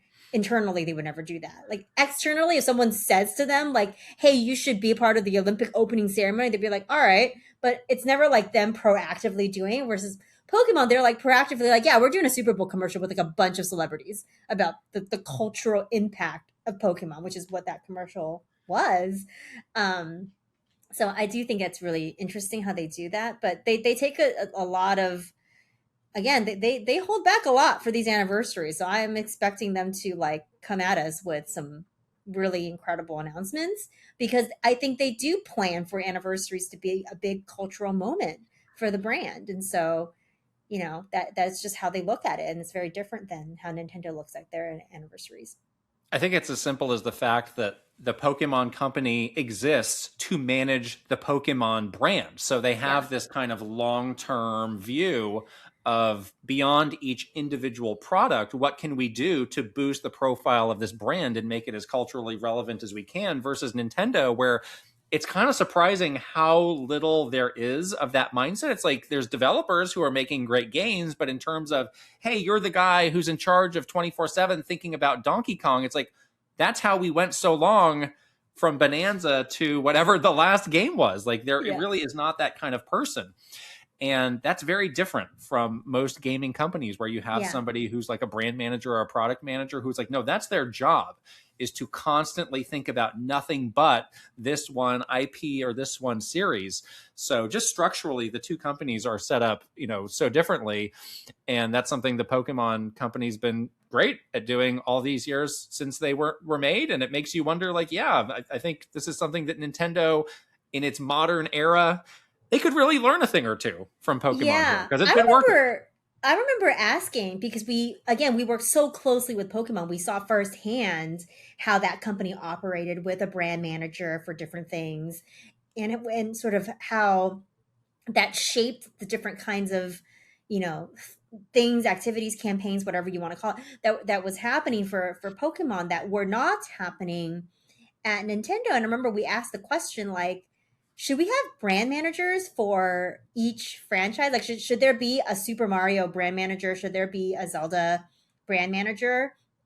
And we were like slapped. They were like, no, we don't brand manager. We don't need that. We're just making games. And we're like, all right, I guess if you don't care to listen, it's fine. Like, could be cool to have, someone that's in that role that could connect some dots and make every launch feel like a bigger thing. No, why would you want to do that? We're just launching a game. We just talk about the game. Okay, sounds good. So I remember asking those questions because a lot of gaming companies, almost all of them, have brand managers that do that job, and Nintendo was like sort of like indifferent to that and almost like we don't. Why would we need that? Like kind of like very negative towards it. So it's a very different approach in terms of like how like just the company is like structured. That always made no sense to me, but good on Pokemon for having actual brand managers that are doing a great job at celebrating anniversaries and connecting dots and making it feel special and cool and big. Now that we're about a week away, I do want to give us a chance to revisit our predictions from the start of the year. If you need a chance to put an asterisk of like, well, actually, what I meant was this. What did So I say? mine was, Gen 10 reveal, obviously, but also the return of the original games, because those are the games that we are actually Oh yeah. anniversaryizing Yes. this year. And I think my prediction was something that was not on NSO, but like a standalone thing that you would need to buy. Yours, you've been for a long time now interested in this idea of a movie. And I Okay, can't recall if that was something you specifically predicted, but I would love to get your thoughts on something movie related as a part of the big 30th anniversary blowout. Yeah, I did write this on I'm looking at my notes right now for the 20 that episode that we did at the beginning of the year, 26 predictions for 2026, where we did have a big prediction section for the Pokemon 30th anniversary. And I did put in here like, does Pikachu truly go Hollywood again? They've got to be looking at that, the success of the Mario movie, and even right now, we're in the throes of this new Galaxy movie coming out. We were just saying like, as the days go by and as they release more deodorant and eggs with Yoshis in it, people are getting hyped. Like every trailer, every teaser, hey, that Mario Galaxy movie had a Super Bowl ad too, Pokemon. So I think they're definitely very interested in. I mean, I'm not saying that they're like, I'm going to directly compete with the Mario movie or something like that, but they're like, yeah, this movie business for Nintendo is extremely successful. The first one made $1 billion. We can make $1 billion. We're Pikachu, we're Pokemon, maybe bigger than Mario sometimes, right? I think they're saying those things to themselves, and so I wouldn't be surprised. I wouldn't be surprised if they announced something big, like a movie. I don't know what that movie is. Maybe they're working with their own version of an Illumination to make some like crazy animated Pokemon movie. I mean, they've made Pokemon movies in the past that have been successful. There's also the other route that they could take, the Detective Pikachu route, where it's like live action and CG. Like that's another route that they've done before. I don't think they should make Detective Pikachu 2 though, because that might not hit in the same way. I like Detective Pikachu, but it felt like they were kind of like going Limited. halfway into Yeah, that. yeah. Of like, well, it's a Pokemon movie, but it's also this. Like, it's like, no, it's time to just go full on and do a proper movie. And whether that means it's all CG or a combination of live action and CG, like I don't really have a strong opinion. Right. I'm not gonna say like, oh, I'm predicting that it's gonna be there, but it's like, it's probably about time for them to do this. Mm-hmm. And it could be something that's like, oh, we're teaming up with such and such movie studio to do this, or maybe the things are further along since it's been so long since the last movie and they've had time to think about it. Yeah. I'm open to all of the different variations in this, and I think that could be one of the most exciting things if we get it. I would be so excited to see it. Yeah. I would be so excited because I want this to happen. I think that they have, again, they have like such a cool, universe of characters and of storylines and of locations and whatever else to make for a very exciting movie. And like, yeah, I do think that they are like looking at that Nintendo playbook of the success of the Mario movies and thinking to them, even Sonic and some of these other video game things that have Minecraft. Minecraft that have become like really big. Yeah. Like I think they're looking at It's that an easy playbook. $1 billion, It's a if not much super more easy. for them. Easy. Oh, no, no, no. You could be asleep. You could be Snorlax and make $1 billion on a Pokemon movie. You know what I mean? It's like so easy. Yeah. And they can think long term too. They're like, this is a movie franchise now. Like we can do multiple, just like the Super Mario movies. We can do multiple of these. Like why couldn't we do every 2 years of a new Pokemon movie? You know what I mean? So yeah, I think that I did have that. I predict this every year though, so it's like one of those things. It's like a broken clock is right twice a day. So Well, I mean, day, but it's one of those things where it's like, if not now, like this is the big opportunity. And again, knowing the way they think about anniversaries, and that's why I went to my point about the old games returning, because it's like, if this is ever going to happen, this is the best opportunity to do it, because this is literally the anniversary of those games. And exactly, I've heard a lot of reasons of like, oh well, the ESRB, they would have to change. There's simulated gambling, so the ESRB, like, how is it going to connect to Pokemon Home? It's like, they can, again, the richest company in the world, I think they can do a thing. I think maybe some of those reasons are legitimate reasons why these games wouldn't come to NSO, in addition to them wanting to be able to sell it to you for a lot of money. But I think there's ways around all of those. So give me like the steel case of like the cool collector's some super edition premium thing. I would buy it. 100. Exactly. Like the nostalgia would kick in, and I'd be like, take my money, take it right now. So I'm not changing my predictions. I'm not changing it. No, I'm not either. I think it's great. I'm excited. Now, one of the things that you could say is a bit of a downside about these Pokemon Presents is they are a bit formulaic in how they structure them. You get kind of the nostalgic video opening. You get some remarks from Mr. Ishihara before he throws it over to the hot COO. You get updates on mobile games. And then it's like, oh, we've got, a pretty straightforward trailer to show you about the next big video game. And I don't think they're going to necessarily break the mold for this one. But what are their opportunities for actually surprising us beyond the umpteenth update on Pokemon Unite? I know. They also are one of the sort of the showcases or whatever you want to call it that struggles with pacing sometimes. Like, again, pacing is such an important thing. People never think about why that, you feel kind of like after a big showcase. It's probably because of the pacing. And they do that thing where they like crowd the middle of a Pokemon Presents with like a million trailers for some mobile game or some update. They should stop putting those all back to back. That's what I was just gonna say. Break it up a little bit, Yeah, they are kind of locked into that formula. I wish they would get out of it a little bit. They do fun things. Like they have those cute little interstitials where Pokemon like electrocutes the TV and cute things happen. They have some kind of like fun little, like you said, like a nostalgia trailer or some kind of beautifully shot, like something or another. I do wonder if they would do more with this Presents, like just because it's the anniversary. Would they have like more people that come on to present? Like I wonder, they also have that weird thing that happened in the last Presents where they had that really long section on like Latin America. Remember that? Oh yeah, the events weird in Latin America, that was a little strange.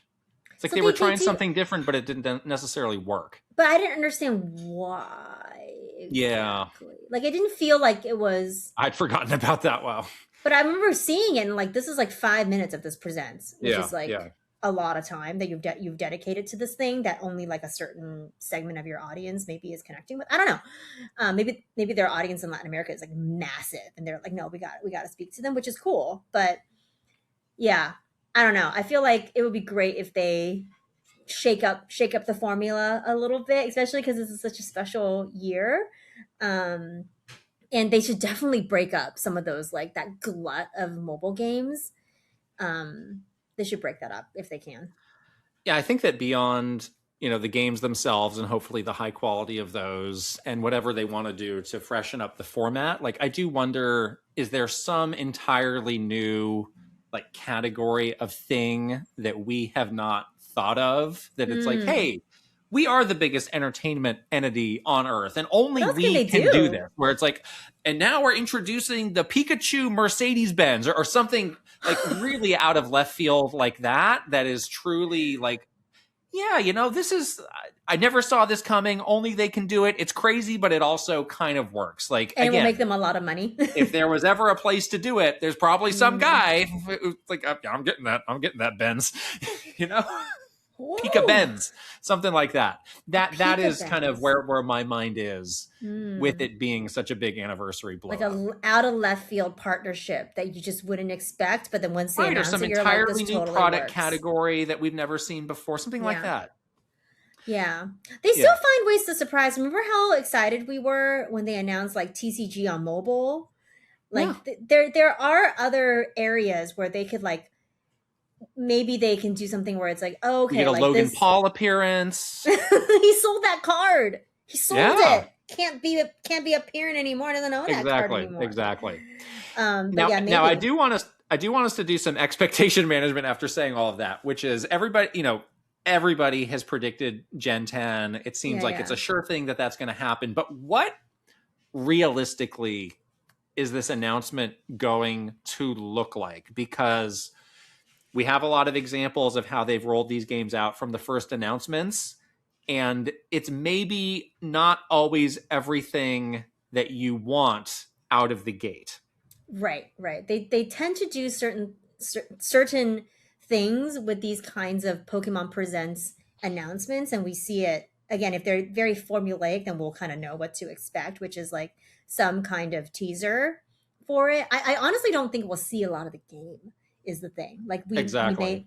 we may see like the titles of the Gen 10 games. Those titles leaked, but they'll confirm those titles maybe.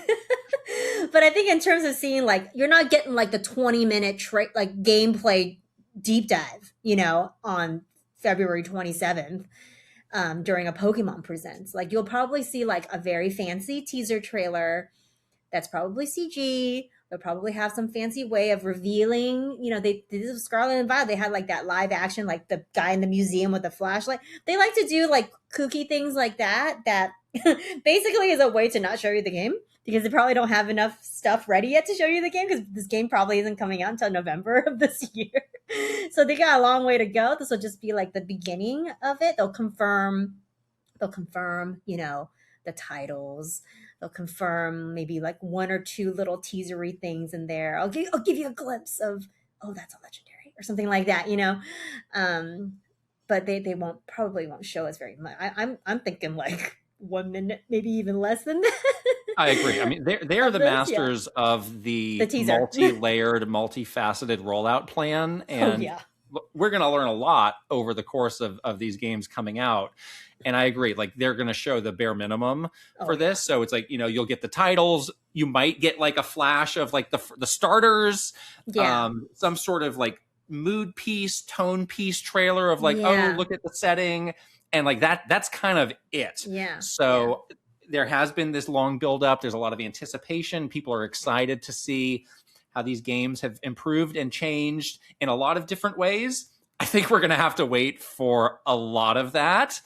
And the good news is, like, we will get all of that information in due time, but I just hope people don't feel disappointment because, like, oh, they're not ready because they sandbagged this announcement. It's like, no, this is kind of what they always do. This is what they do. They is just slow what roll they do. it. Yeah. Oh, they're the slowest rollers ever. Yeah. Like, we've worked on so many, countless Pokemon rollout plans, and it's like the drip feed of information every single time, and stuff for them too is like the stupidest things. They're like, this is a big reveal. We're like, okay, if you say so. So they will do that. They will drip feed us little things throughout this year. Eventually we'll get it all, obviously. Right. Eventually this game will come out. No. But eventually we'll get the deep dive, and you'll get the gameplay reveals, you'll get the starter reveals, you'll get the region reveals, you'll get all the things. We'll get that information. Um but yeah, I think reasonably expect like a 30-second teaser trailer of Gen 10 that probably confirms the titles of the games that you already know. So that's what I think is going to Right. happen. I'm so excited though. Doesn't mean I'm Yeah, not yeah. excited. I'm still Just very to just excited. to get started on that journey will be good. Oh yeah, absolutely. All right, so now I want to throw at you some things that maybe I don't know if I would call these all long shots, but I want to get your thoughts on like how far fetched some of these things are. So maybe just you could just start by telling me like which of these, if it happened, would surprise you the most if we Mm. learn about them on Pokemon Day or in the Pokemon Presents. There's four of them. One, like you were saying, a new Pokemon movie that's not the traditional like animated movie, like a big Hollywood movie. One. Number two, Gen 10 has voice acting, and this is something that a lot of fans have Ben latched Starr's onto. there? Yes, Ben Starr is back as he's voicing the new Pokemon professor, Professor Star, and that's kind of indicative of like, oh my gosh, everything's different. They're rewriting the book on what can happen in a Pokemon game. That's number two. Number three, it looks like a modern video game. It's not just like, oh boy, they're trying their best, but we get the same people saying this looks like a Wii game. Like it's like, no, it's like, wow, this looks like an appropriately running on a Switch 2 game. Oh my gosh. Yeah, okay. And then lastly, a re-release of Red, Blue, and Yellow. Which of these is going to surprise you the most? I think the voice acting one would shock I me. agree. I am not holding my breath for these I'm games to have not. voice acting. I'm not. I don't want people to come at us like you're just. I can't believe you think that they're not going to have voice acting. How dare you say that? I don't want. Don't be disappointed. Don't shoot the messenger. But I this is the one where I feel like they're going to drag their feet on this one, maybe forever. So Yeah. I would be truly shocked if there was like full on voice acting for Gen 10 Pokemon. Like I can't imagine that they are like, this is the number one priority. We gotta have voice acting in these games. I think they're probably really focused on making it look like a modern game, making it feel really, really next gen in terms of graphics and gameplay mechanics and such. But I think voice acting is probably where they're like, yeah, it's fine. There's lots of games that don't have voice acting in this modern era, and it's fine. I agree. I think that's the one that I think is the most far-fetched. I think they've just had other priorities in terms of Exactly. making the game and trying to improve from where they were with the last games. And I think that's maybe a bit far afield for them. But all these other ones I think are legitimate. Yeah.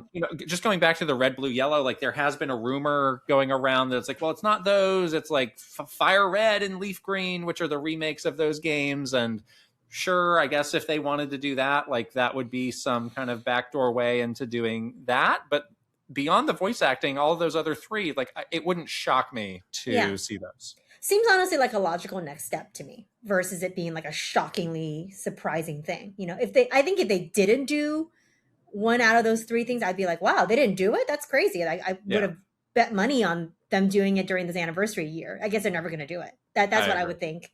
All right, so one other game that I want to talk about that is not Gen 10 is Pokopia, which is a game that we're probably going to see in the Pokemon Presents, a game that we were both pretty lukewarm on in those first couple reveals and trailers.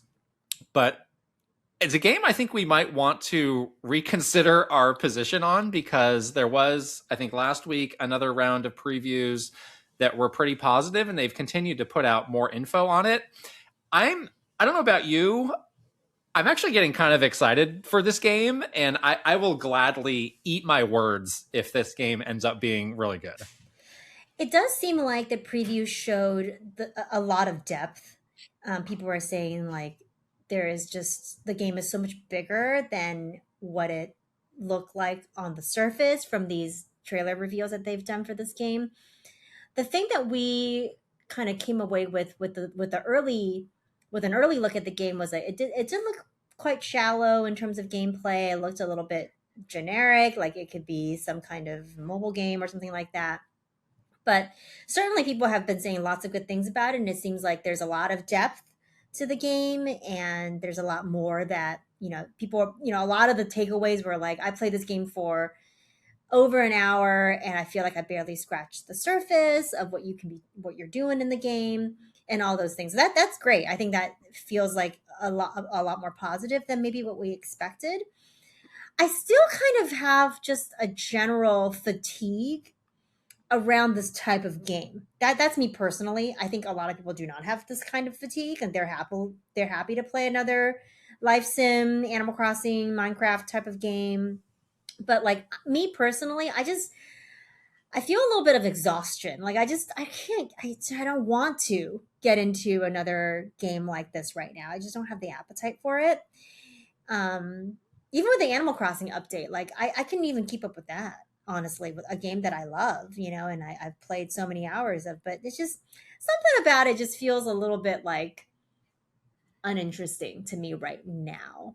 And Okay. for me, hearing that the game is like really big and has all these Minecraft elements, like it was kind of a turn off, honestly. I was like, I don't want that. I Uh, don't want to play this. It seems overwhelming. Like I don't feel like I can do it. Like it just seems like a lot of work. I don't want to. it is curious how it is. They have these three similar games back to back to back with this, the Animal Crossing update, and then Tomodachi Life a little bit after. It's like Yes. maybe these games could have been spaced out a little bit more because, yeah, I don't know if everybody's going to want to do juggle three of these at once. But I think it does also speak to they didn't put their best foot forward when they revealed this game, because we were both like, oh, this will be a $20 downloadable game. And then it was like, wait, it's $70. $70, but Yeah. we still hadn't seen enough. And only now we're starting to see the vision of it being this big game. So that has been curious. But again, it's a case where it's game's coming out really soon. This game's out in just like a few weeks. And I think I I'm going to look closely at the reviews and what people are saying before I make a decision. But I'm very open to checking this game out Yeah. and getting into it. And I think this could be potentially one of those sleeper hits where it's like, okay, people are always asking for about Pokemon spin-offs. People seem to be lamenting, I like, need rangers. I where is need whatever. where is Yeah. Pokemon Mystery Mystery Dungeon? And it's dungeon. like, Yeah. yeah, this is not those, but this is something else that is a fresh take on Pokemon that's letting you experience that in a slightly different way. So I am ready to flip flop off of my initial comments. I do like the Pokemon they're featuring in there. Like they have like the mossy Snorlax and the ghosty Pikachu. Like that's really cute. Like they definitely have a lot of creative takes on how these very classic Pokemon look in this game. I think that's neat, but I can admire that from afar. I think I can just look at a picture of the Yeah, ghosty Pikachu. that's Yeah, I fine. feel like for me, it feels almost like more like a chore than something fun. But I'm happy for you to check it out and then you can tell me all about it. That seems Oh, great. good. Yes.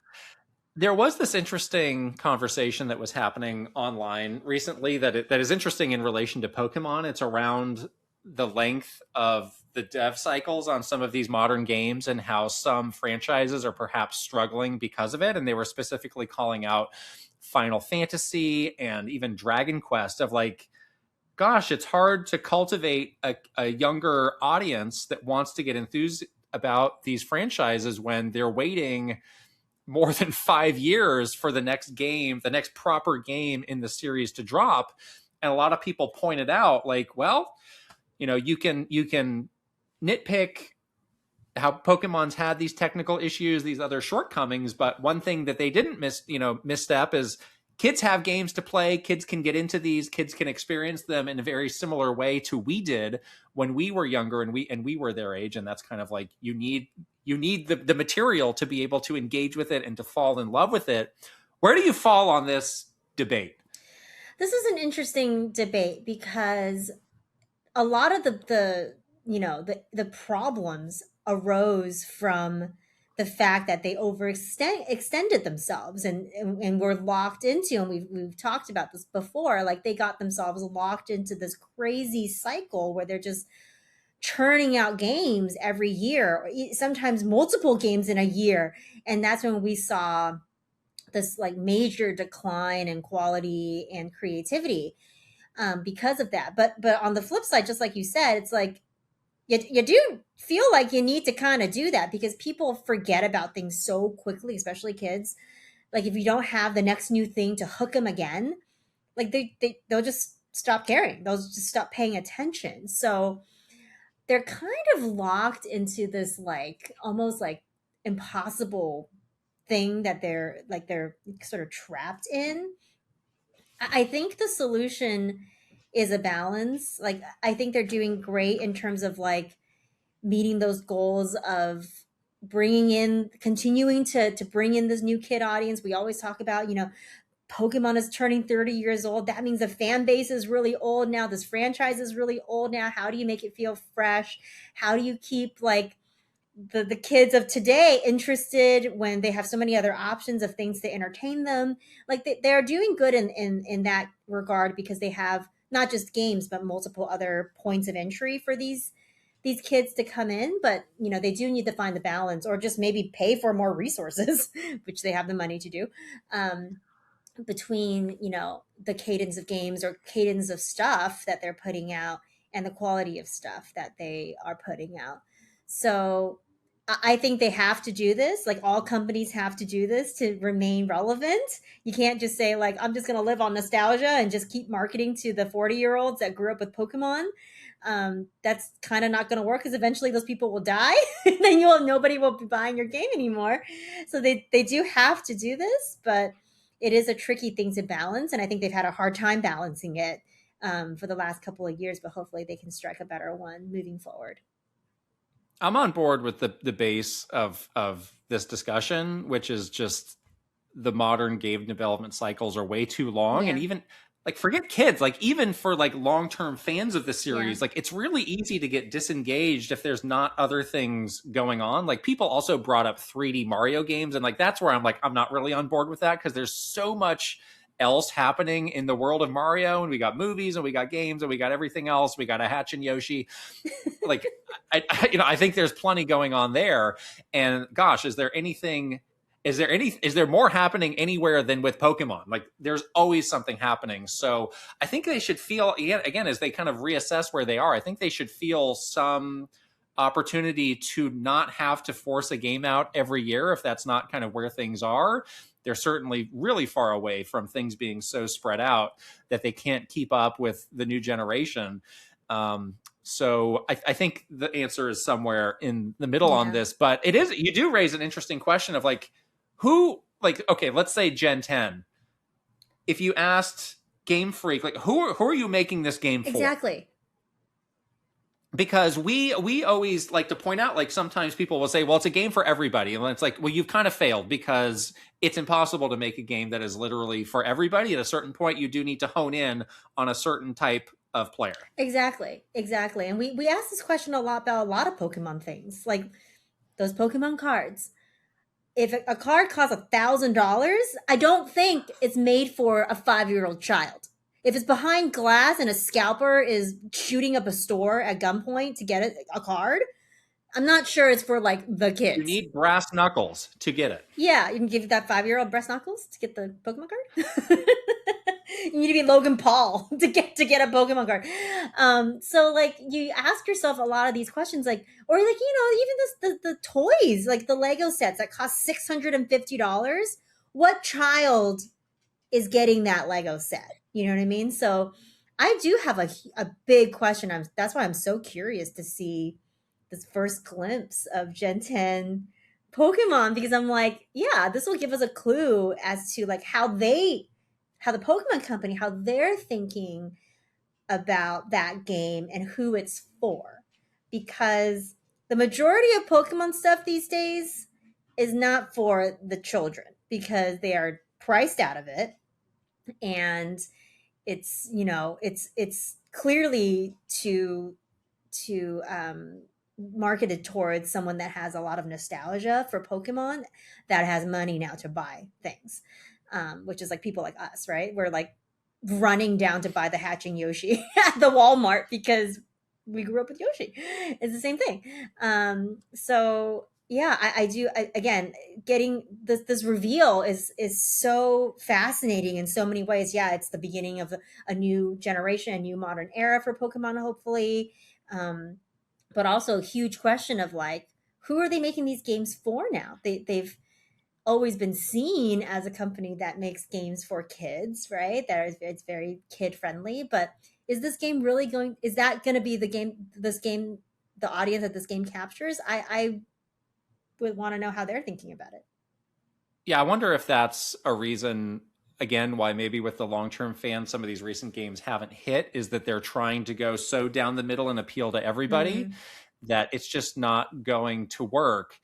I think they can aim a little bit higher with these games because, again, like, it's true that like there are a lot of things that are out of reach of kids, but they do still have things that kids can engage with and that kids seem to like.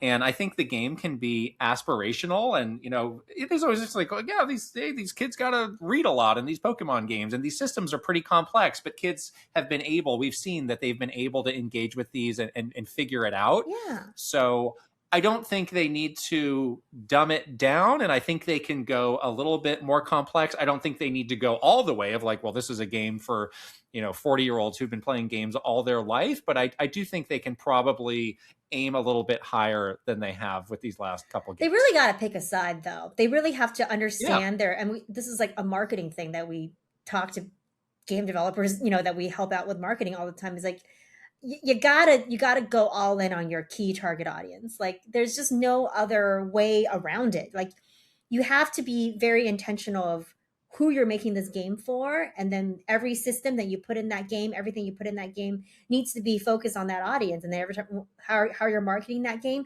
needs to be focused on that audience. There's no other way to make it successful. You know what I mean? Like, going down the middle or being like really wishy-washy about it, or being just like, yeah, like, this is for everyone, or like 9 to 99, which was like the stupid line that we had for Wii that like literally did not work. It doesn't work, and it makes it feel watered down. It makes it feel like you're not really satisfying anyone really when you do that. So that's like a poor approach. So I really, really, really, really do not want them to do that. Like, pick a side, pick the target audience that you are marketing towards, that you are trying to capture with this game, and like go all in on that. Like, just like go all the way. Don't be like waffling on the edges. That's like the worst place to be. So again, it's going to be an interesting reveal. Once we see them, we'll know like how they're thinking about it, and I think that will shape the rest of what this game is going to be like, and whether or not you and I will like it will be dependent on that. So I'm very curious to see what happens. We asked our Patreon subscribers what they're hoping to see and if they've been disappointed by some of the recent games, what it's going to take for them to start to feel more confident about Pokemon. We got so many responses. It was fascinating to read through them all. I want to share a couple here. Here's one from Skylar Summers. Combined with one technical issues and a lack of time to complete the games, the franchise needs to stop treating every new title as a vacuum and start building a best of framework.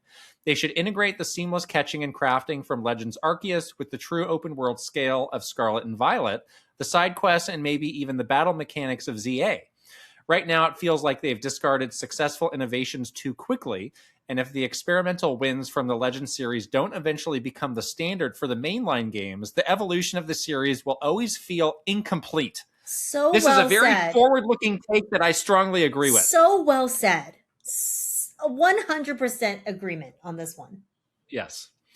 Snugboy says, I always thought it was a bit of a mistake to go from the tried and trusted quasi top-down perspective from X and Y and Sun and Moon, etc., to the Zelda-esque open world design of Sword and Shield onwards for the series. Game Freak were clearly not capable of that big of a shift in design from both a creative and technical perspective. I think it would be smart for them to have the mainline series to be more of an evolution of the top-down style the series is known for, while these Legend games and other spin-offs could experiment with open world and 3D. Have a clear delineation.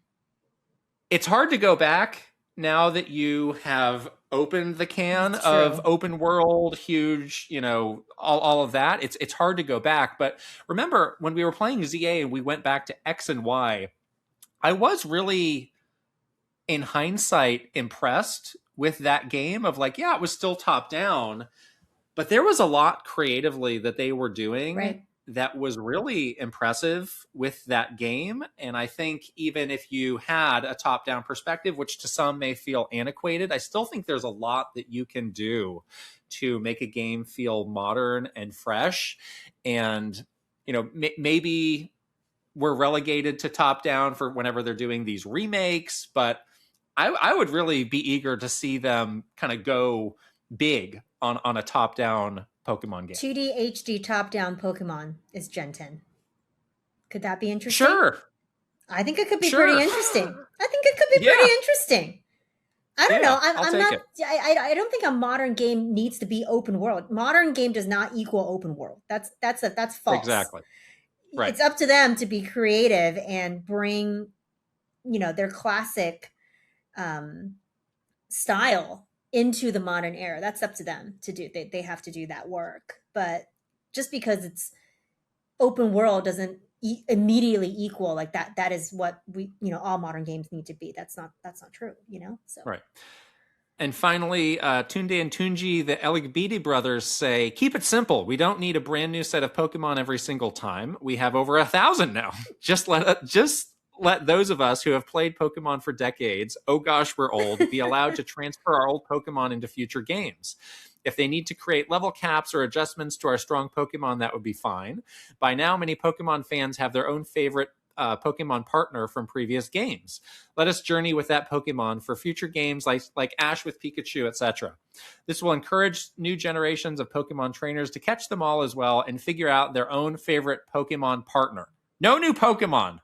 Some of those new designs are pretty far-fetched. And I'm not talking about the Pokemon get rid of the old ones that nobody likes. Mr. Mime gets retired. But that would sting if you were one of like two people who were like, no, wait, that's my favorite, and it just got like permanently canned. Yeah, it got like put in the vault.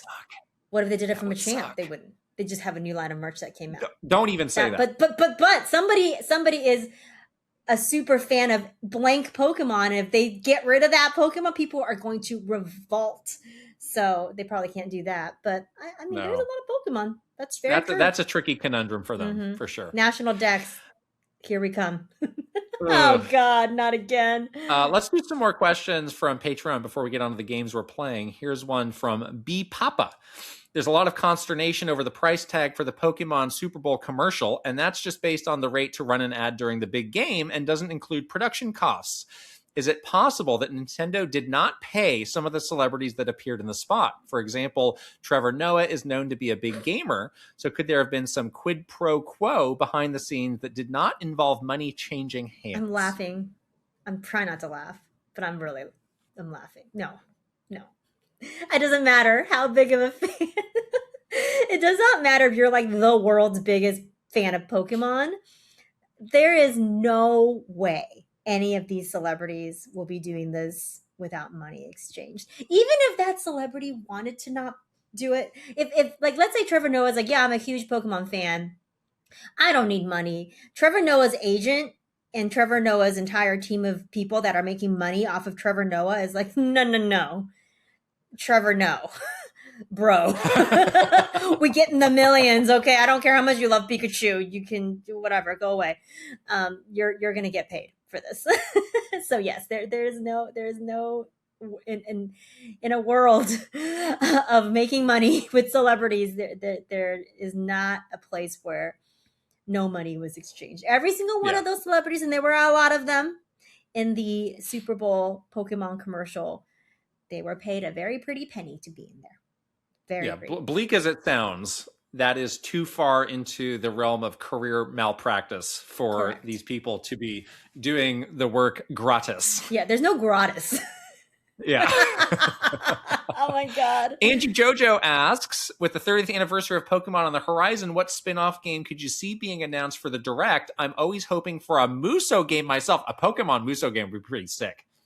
Like 1,000 Rattatas, and you're like, bam! Like waving through. Oh, that's cool. I like that. Oh boy, Machamp would have a field day in that. Or like a Pikachu, awesome. Like a crazy lightning strike, and you just strike all of them down. It sounds awesome. That does sound kind of fun. I'd be glad to play that. That sounds great. But now I'm like convinced. I'm like, yeah, this is great. Yes.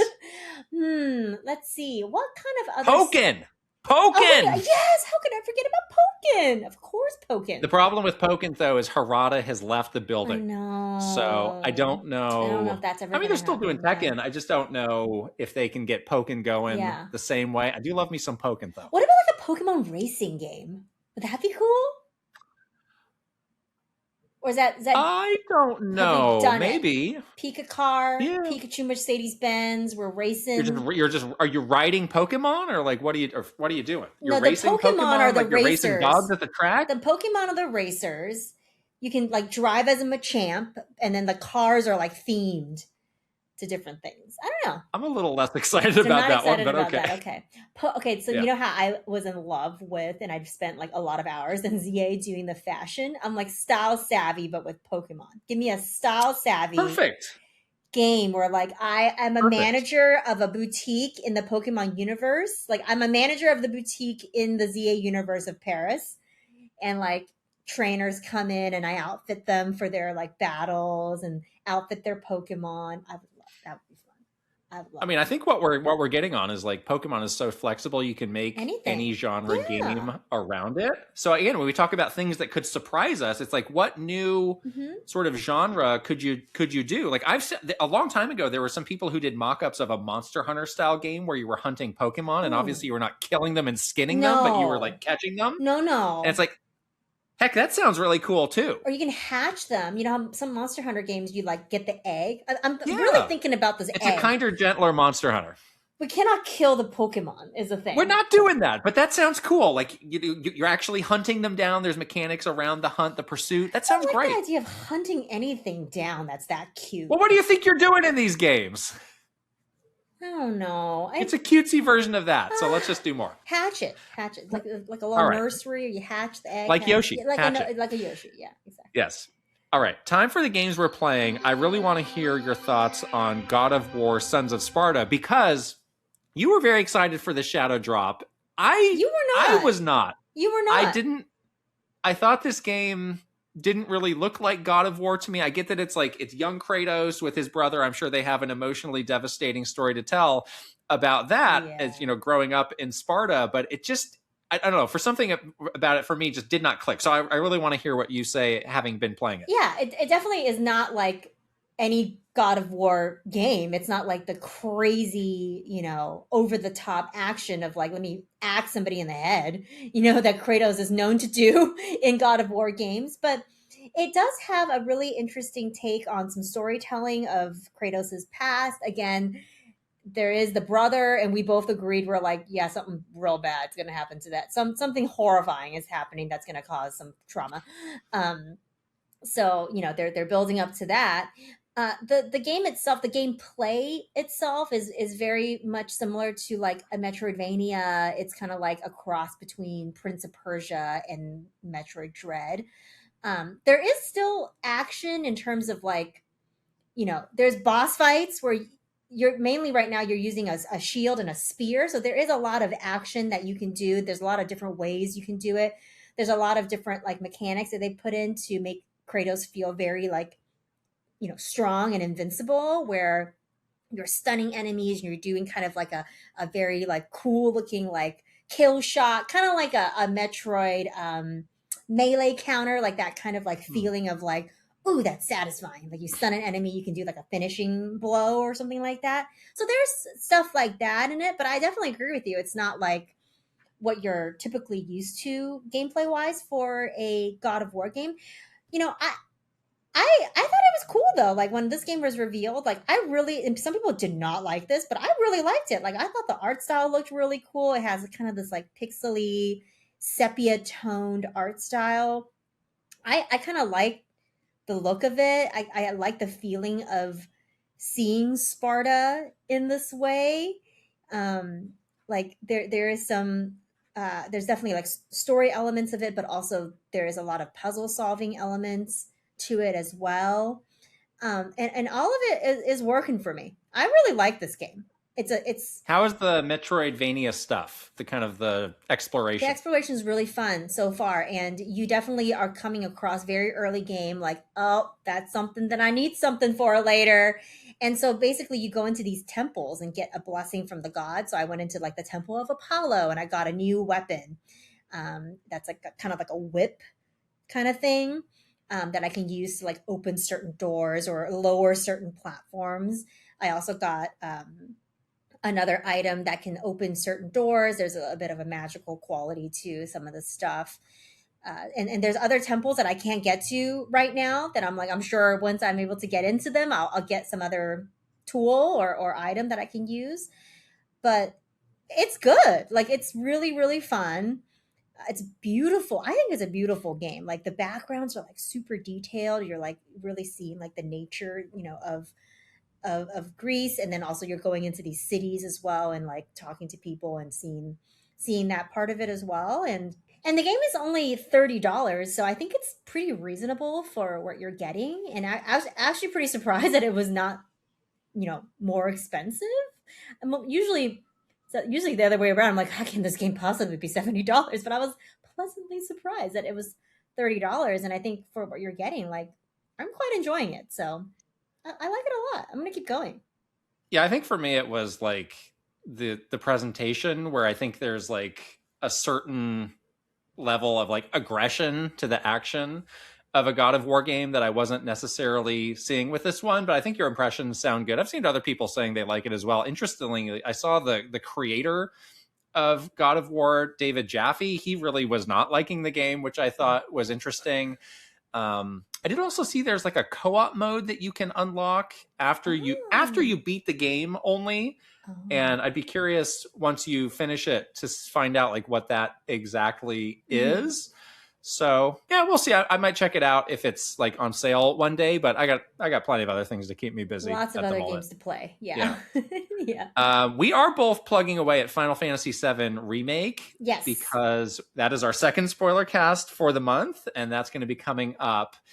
I was able to finish the game recently. I know you're not quite there yet. I'm about to start the intergrade. Is that what it's Intergrade. called? Yep. The DLC with Intergrade Yuffie. DLC, which I've actually never played before, so I'm Right. excited to check that out. That's the part that's focused entirely on Yuffie. And this game's not that old, but it's really interesting to revisit it like 5 years later or whatever, because there are some parts of it that I like, that I can appreciate more now, and some other things where I'm like, oh, that maybe hasn't aged super well. And usually that's like an impression that I get maybe with a bit more time, but even now I'm having those feelings. It is really interesting to play this game again after Rebirth, because Rebirth is such a different feeling game where they truly went like open world crazy. Like, look at how big this game is now. Whereas by comparison, or in comparison, I think Remake is a much more compact sort of experience. And you're spending a lot of time in Midgard, you're spending a lot of time in these like smaller areas, which I guess I forgot about because when I went back to the game, I was like, oh yeah, I am in this Mako facility, this Shinra facility for like many chapters, or like I'm walking around the slums, here's slow walking with Aaron. um, I don't mean that to be like a bad thing. Like, it's just different than Rebirth, and some of it is like, oh yeah, this is definitely not the same game, than what Rebirth was, which is a game I have fresher in my head because I played that more recently. But yeah, I think so far we're both really enjoying the replay. The game is fantastic, and it runs and looks great on a Switch 2. But we both been noticing some hair issues on the Cloud's Switch hair is a little 2. weird. Yeah, everybody's hair is a little weird. I think there's some hair problems with other games on a Switch too, so maybe they just have some hair problems. But other than that, the game, it runs really well. It plays really well. And there's lots of other things you can do if you're replaying it like us. You can like speed through some of the cutscenes if you want to, or start off with your character being kind of more high level, so you can be like more powerful during the early parts of the game. So I really appreciate that as well, just to make that playthrough feel a little bit less sluggish. And so far, it's really good. And I've also never played Intergrade, so I'm looking forward to jumping into that once I beat the main game again. And I know that one is all about Yuffie and like the Wu Tai, which is a bigger thing in Rebirth. So it's actually going to be kind of cool, I think, to go back and actually play that and get like a bit of like patch in some of the missing bits of the story that I didn't really fully understand in Rebirth. So I'm really looking forward to Yeah, I'm looking forward to talking about the ending with you in the spoiler cast because I don't think maybe you didn't feel as strongly as I did. I really did not like the ending I to know. Remake when I played it the first time. I also didn't like the ending to Rebirth, so they kind of struggle with these endings. But I did have a different take on it revisiting the game now. And again, maybe part of that is just the context of having played the next game. Right. But I had some different feelings about it that I'm looking forward to talking. So I think we're recording that like the start of next week. So Hmm. hopefully, for those of you who've been playing along as well, you can look forward to it. Yeah. Lastly, since we've been so hyped for Resident Evil Requiem, I did pick up on Switch the first Resident Evil game, just Resident Evil, Okay. which I don't know if it still is, but it was on sale for $10. Those games are very frequently on sale. And this is based off of the GameCube remake of the original Right. Right. PlayStation 1 game. And, like I said last week, I played the first Resident Evil a number of times, and I had always like fallen off of it because there are some things about it that gameplays wise were just a little bit different, in addition to me being scared. And I really, wanted to give this more of a try now, again, like with all the years that have passed. And that's a really great version of that game that I think people should pick up. Like if they're curious about Rebirth, again, like I got it for $10. And the thing that is just so amazing is, this is based off of a GameCube game, but this game still looks so good. And it Mm. is remarkable that they did this remake only a couple years after the game first came out on the PlayStation, and they had such a leap in terms of what they could do with the graphics. I think it was only like 6 or 7 years is the difference. And it's like night and day, where this game still looks like a legit like modern game. And I think a lot of that is they're using pre-rendered backgrounds, so like they Hmm. can really, go into a high Like the level of detail. detail. Yeah. But it just looks amazing, and the atmosphere is really good. And they did actually adjust something that always bothered me in the PlayStation games, which is the tank controls, which are kind of Mm. iconic for those early Resident Evil Right. games, where like no matter what direction you're facing, if you push up, you're going to move forward. So you Right. kind of have to retrain your brain. Now they have another mode where it's just kind of like whatever direction you point on the stick, you'll go in that direction. Right. The tank controls, I think, are there for a reason, though, because with all the pre-rendered backgrounds, they're always changing your perspective. So like you might Mm. be running in a room and you haven't left the room, but they will completely change the camera position. Yeah. So you So feel there a are some turnaround. times Yeah. where you can do the thing that annoys me like crazy, where you go into a room and then you immediately leave because you're just holding down the stick. Yeah. It's like no fault of your own. So I think the tank controls are there to combat that. Right. I'm sticking with the classic, or excuse me, the more modernized controls, and Okay. and they're doing fine. But man, it's just, great to go back. You can see there's a lot of things to put into sockets, all of those puzzles. Um, there are some things about it that are a little bit clunky because it is like a 20-something-year-old game, but there's a lot to appreciate Yeah. now. And again, I think it's really worth revisiting. The game's got so much personality, a lot of things that you can just kind of, so something that surprised me was I was in the main hallway after doing some puzzles, and I got kind of turned around again. I was like, oh, that's the door that I need to go to. It was actually the door that leads to the outside. Oh, And at the start of the game, you had been chased by these zombie dogs. So I Uh-oh. opened the door, and one of the zombie dogs just ran in. And Killed you? I did. So I bolted and I ran into another room. So I think if I go back there, that zombie dog is still going to be there. What are you gonna do? I don't know, because the zombie dog is really fast and unpredictable, and I'm a terrible shot. With the aiming in these games is a bit iffy. So I think I need to just run away from it. So Oh I don't know. no. It's You not let great. it in. You let it I in. shouldn't have done that. I should not have done that. But yeah, I mean, this has been kind of a long time coming, but just this kind of retrospective appreciation for Resident Evil is something that I've been having a lot of fun with. And this is a great way to get excited for Yeah. Requiem, which I guess is out Is that out at the end of? That's out around the time of the Pokemon Present, so we It don't have is. much, It much is. longer to wait. So it's been great. It's been a lot of fun. I love it. Yes. Awesome. Wow. What an episode. Wow. We mentioned some great stuff that's going on Patreon. Check us out at patreon.com/Kit and Krysta. Get the Final Fantasy spoiler cast. We got bonus Q&As coming every week. I'm doing a great behind the scenes this week, showing off the undisclosed location where I am, which is going to be fun and mysterious. We played the weirdest game ever made called Glover. We just did a gameplay gosh. video on that. I still no idea what N64 I was doing. classic. That video is unhinged. Very unhinged. Anyways, we're also on the socials. We're on Twitter, Instagram, TikTok, Facebook, YouTube, Blue Sky, and Threads. If you're watching this on video on YouTube, we'd love it if you could subscribe, give this podcast a thumbs up, and leave us a comment. And if you're listening on audio like Spotify or Apple Podcasts, you can also subscribe, give us a 5-star rating, and leave a written review. We would love that. Please. Let's shout out some wonderful Patreon community members, starting with Final Boss, Aaron Hash. We have picked out Aaron Hash's next special surprise box mailing, and it's a doozy. It's exciting. A good one. It's a part of Aaron history. Hash is looking forward to it. It's a part of history. It is. Superstars: Mara Mayhem, Eigenverse, Mike Chin, Roy Eschke, VGM Life, Link, the Hero of Winds, Angela Bycroft, Thomas O'Rourke, Kyle LaBeouf, Andrew Uhas, Chili, Crash Uri, Master Discord, Travis Torline. Take it away.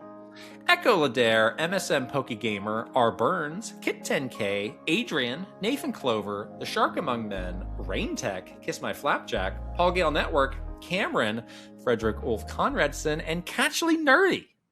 And on to our wonderful One Up Club graduation service. Aaron Burgundy, Abdul Ajabori, Adam the Number 9 Door, Adcool 2000, Age 1000, Ellie Evelif, Ali Alejandro Orisco Borrego, Ali McLovin, Alexandra Menunez, Andrew Lobo, Andy Robinson, Angel Aid, Angie Jojo, Anthony Kager, Arishu, Art 64, Astrodev, Asterex, Awesome 46, iNeeks, Beano, Barnstorm, Bates, Berserker, Big and Gamer with a Y, Blake Mitchell, Bob Cleffin, Brandon Cooper, Brandon Kavapel, Brent Dennison, Brian Decker, Brody, Brovac Novak, Ka Mitch, Cashew, Cedric Benson, Shadir, Chelly Squirrel, Kai X, Chris Fisher, Crispy Saurus, Christopher Lay, Chunky Conga, Colleen Finnegan, Cosmic Titan 718, Captain Alex, Zero per 17, Cynical Squid, Daffers,